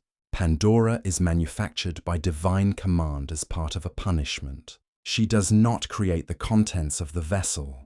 She encounters a design prepared by others. Modern readers notice this more clearly. They see not only disobedience, they see manipulation. Not only curiosity, they see a person placed within an impossible test. The story changes again. In novels and poems, Pandora sometimes becomes heroic. She opens the vessel to expose what powerful beings wish to hide. In other retellings, she releases suffering accidentally, but spends her life healing its effects. Some imagine hope escaping last, as you once witnessed beside her. Others leave hope imprisoned, asking whether humanity must create its own. Every version chooses a different emotional center: guilt, freedom, knowledge, resistance, responsibility. Perhaps Pandora survives because she can hold them all. Her name travels even farther. Astronomers use it for a moon of Saturn. Scientists borrow it for research projects. Businesses, ships, artworks, musical compositions, fictional worlds, and digital technologies carry the name Pandora. The ancient woman becomes attached to objects the Greeks could never have imagined. Each use preserves a faint echo, a sealed mystery, a beautiful danger, a discovery with unknown consequences. Far above Earth, the moon, Pandora circles Saturn among rings of ice and stone. It does not know the story whose name it carries. Yet the image feels strangely fitting. A small world moving beside immense structures, shaping them through forces almost invisible. Pandora's myth has done something similar. It has quietly shaped how people speak about discovery and risk. You move through modern museums. Behind glass rests an ancient Greek storage jar, large enough to hold grain, heavy enough that Pandora could not casually carry it through a palace corridor. Visitors stand before it and realize the truth. The original vessel was not a jeweled box. It was part of daily life, something familiar, something meant to preserve what a household needed. This detail changes the atmosphere of the story. Danger was not hidden inside a magical object from a distant realm. It waited inside something ordinary. Perhaps that is more unsettling. The greatest consequences often begin in familiar rooms, at ordinary tables, within objects no one fears until it is too late, nearby. Another display shows images of Pandora painted upon pottery. Scholars study her posture, her clothing, the gods surrounding her. They compare fragments and texts, searching for traces of older traditions. Some wonder whether Pandora once represented the fertile earth itself, the all-giving mother from whom food and life emerge. If that memory lies beneath the later myth, then Pandora contains an ancient transformation. The giver of abundance becomes the bearer of hardship. The earth that feeds humanity also buries the dead. The same soil produces grain and receives every mortal body. Gift and sorrow were never entirely separate. You feel this truth in the valley where Pandora once lived. Every harvest required buried seed. Every birth opened the possibility of grief. Every love created something that could be lost. Perhaps the vessel did not invent contradiction. Perhaps it revealed it. Modern readers continue returning to hope. Was it released? Was it trapped? Was it a blessing? Was it another illusion? The uncertainty feels more relevant than ever. Hope inspires people to endure illness, war, disaster, and loneliness. But hope may also keep them waiting for change that will never arrive.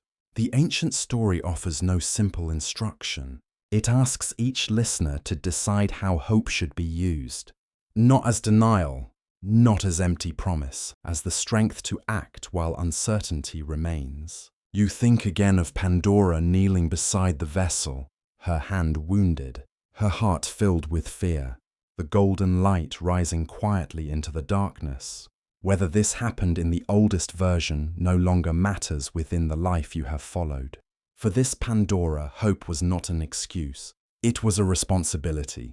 She could not return the world to innocence. She could only help humanity live afterward. That may be why her story still feels alive. Everyone eventually opens something that cannot be closed again. A truth about the family, a knowledge about the world, a realization about mortality, a choice whose consequences continue long after intention has faded. You cannot always return to the moment before. Pandora teaches what comes next. You remain, you learn, you repair what can be repaired. You carry what cannot, and you continue beneath a sky where darkness and light exist together. The modern world has inherited Pandora's question, but one final mystery remains. After all the accusations, reinterpretations, and centuries of debate, how should you remember the woman herself? Not the box, not the punishment. Pandora, the first woman of the story, the mortal who carried both catastrophe and hope into the human imagination. Word count 197, night has returned. The valley lies quiet beneath a sky scattered with countless stars. The olive trees sway gently in the cool breeze, just as they did when Pandora first walked among them. The same moon that watched her awaken now shines upon the earth long after her footsteps have disappeared. You stand where her story began, and where, in another sense, it never truly ended. The house has long since become stone and dust. The fig tree has fallen.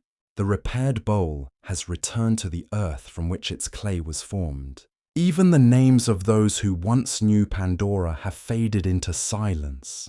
Yet something remains, not in marble, not in temples, not even in books. It remains wherever human beings ask difficult questions about themselves. If you have walked beside Pandora from the beginning of this journey, you may notice that the woman you leave tonight is not the woman you first met. She began as a mystery, fashioned from clay by Hephaestus, adorned by Aphrodite, clothed by the Graces, guided by Hermes, sent by Zeus. Every gift she received came from someone else. At first, even her purpose belonged to another. She was created to become a punishment. She entered the world carrying intentions she did not choose. How many lives begin that way? Not through divine command, perhaps, but through expectations, families, cultures, traditions, names given before understanding, dreams imagined by others. Pandora's first struggle was never simply against curiosity. It was against becoming nothing more than the role assigned to her. The vessel changed the world. That much every version of the myth remembers. But what happened afterward is the quieter story. The one often forgotten. She could have surrendered to despair. She could have hidden from those who suffered. She could have spent the remainder of her life believing one mistake had erased every possibility of goodness. Instead, she stayed. She walked beside the sick. She comforted the grieving. She raised a daughter. She grew old. She loved. She forgave. Perhaps most importantly, she allowed herself to keep becoming someone larger than her worst decision. That may be the rarest kind of courage. Ancient myths often celebrate heroes who slay monsters. Pandora fought a different enemy. She faced regret. Regret cannot be defeated with swords. It asks quieter questions. Can you continue after failure? Can compassion grow where guilt once lived? Can a broken life still become generous? Pandora answered those questions not through speeches, but through years, one ordinary day after another. As you look back across her life, you begin noticing something subtle. The gifts given by the gods slowly changed their meaning. Beauty became kindness, speech became honesty, skill became service, curiosity became wisdom. Even hope transformed. It no longer appeared as a glowing spirit rising from a vessel. It became the decision to plant seeds after famine, to love children despite knowing they would someday suffer, to comfort neighbors without any promise that pain would disappear. Hope became action. That may be why it has endured longer than any empire. Ancient traditions never fully agreed about Pandora. Some remembered her with sympathy, others with suspicion. Some blamed her almost entirely. Others looked towards Zeus and saw a king who designed a punishment before she ever made a choice. Historians still debate the oldest meanings. Poets continue rewriting them. Artists continue painting new faces. Scholars continue asking whether the vessel was a jar or a box, whether hope escaped or remained inside, whether Pandora herself descended from an older earth goddess whose name meant all-giving. Perhaps these questions will never receive final answers, and perhaps myths are strongest because of that. They do not imprison thought, they invite it. You remember the old priestess who once placed a bronze pendant shaped like grain into Pandora's hands. The all-giving earth, life emerging from soil, death returning to it. In the end, Pandora's story follows the same pattern. She came from Earth. She returned to Earth. Between those moments, she carried everything that makes human life recognizable. Wonder, fear, love, mistakes, responsibility, hope. There is another reason her story continues speaking across thousands of years. Every generation inherits a vessel of its own. Sometimes it appears as a new technology, sometimes as forbidden knowledge, sometimes as power that promises great good while concealing equal danger. Every age believes it stands before something that must either remain closed or be opened. No myth can decide for us. Pandora never offered simple instructions. She offered a reminder. Every choice carries consequences beyond what we can see. But consequences are not the end of the story. What follows them matters just as much, perhaps even more. You think once again of the morning after the shadows escaped. Pandora walked into the village expecting hatred. Instead, she found people who needed care. That became the turning point of her life. Not because the world was repaired, because she chose to participate in its healing. That choice remained hers. No god commanded it. No prophecy required it. It was freely given. And perhaps that is where humanity truly begins. Not in innocence, not in perfection, but in the freedom to answer suffering with compassion. The stars wheel slowly overhead. The night grows deeper. Somewhere beyond sight, the ancient poets are still singing. Some still tell only of the vessel. Others remember hope. A few remember the woman herself. You have been fortunate enough to walk beside all of them. The curious young bride, the frightened woman kneeling before the open jar, the healer carrying herbs through quiet villages, the mother watching her daughter leave home, the old woman smiling beneath an olive tree, the gentle face illuminated by the final fire. None of these Pandoras cancels the others. Together they become whole. Perhaps that is how every human life should be remembered, not by its brightest moment, not by its darkest, but by the long path connecting them. The wind moves softly through the olive branches one final time. If you listen carefully, it almost sounds like distant wings, not the dark wings that once escaped into the world. Something quieter, the memory of hope still moving through every generation that chooses kindness over bitterness, wisdom over certainty, and compassion over blame. The stars continue shining above ancient Greece. They shone before Pandora was created. They shone while she lived. They shone after her ashes returned to the earth. And tonight, as you prepare to drift into peaceful sleep, they shine above you as well. The myths endure because they remind us that every life is more complicated than its legend. Pandora was never only the woman who opened the vessel, she was the woman who remained afterward, and in the quiet years that followed. She taught the world something even greater than curiosity. She taught that while suffering may enter without invitation, hope survives through the choices we continue to make, one gentle day at a time. Thank you for walking beside her. Good night.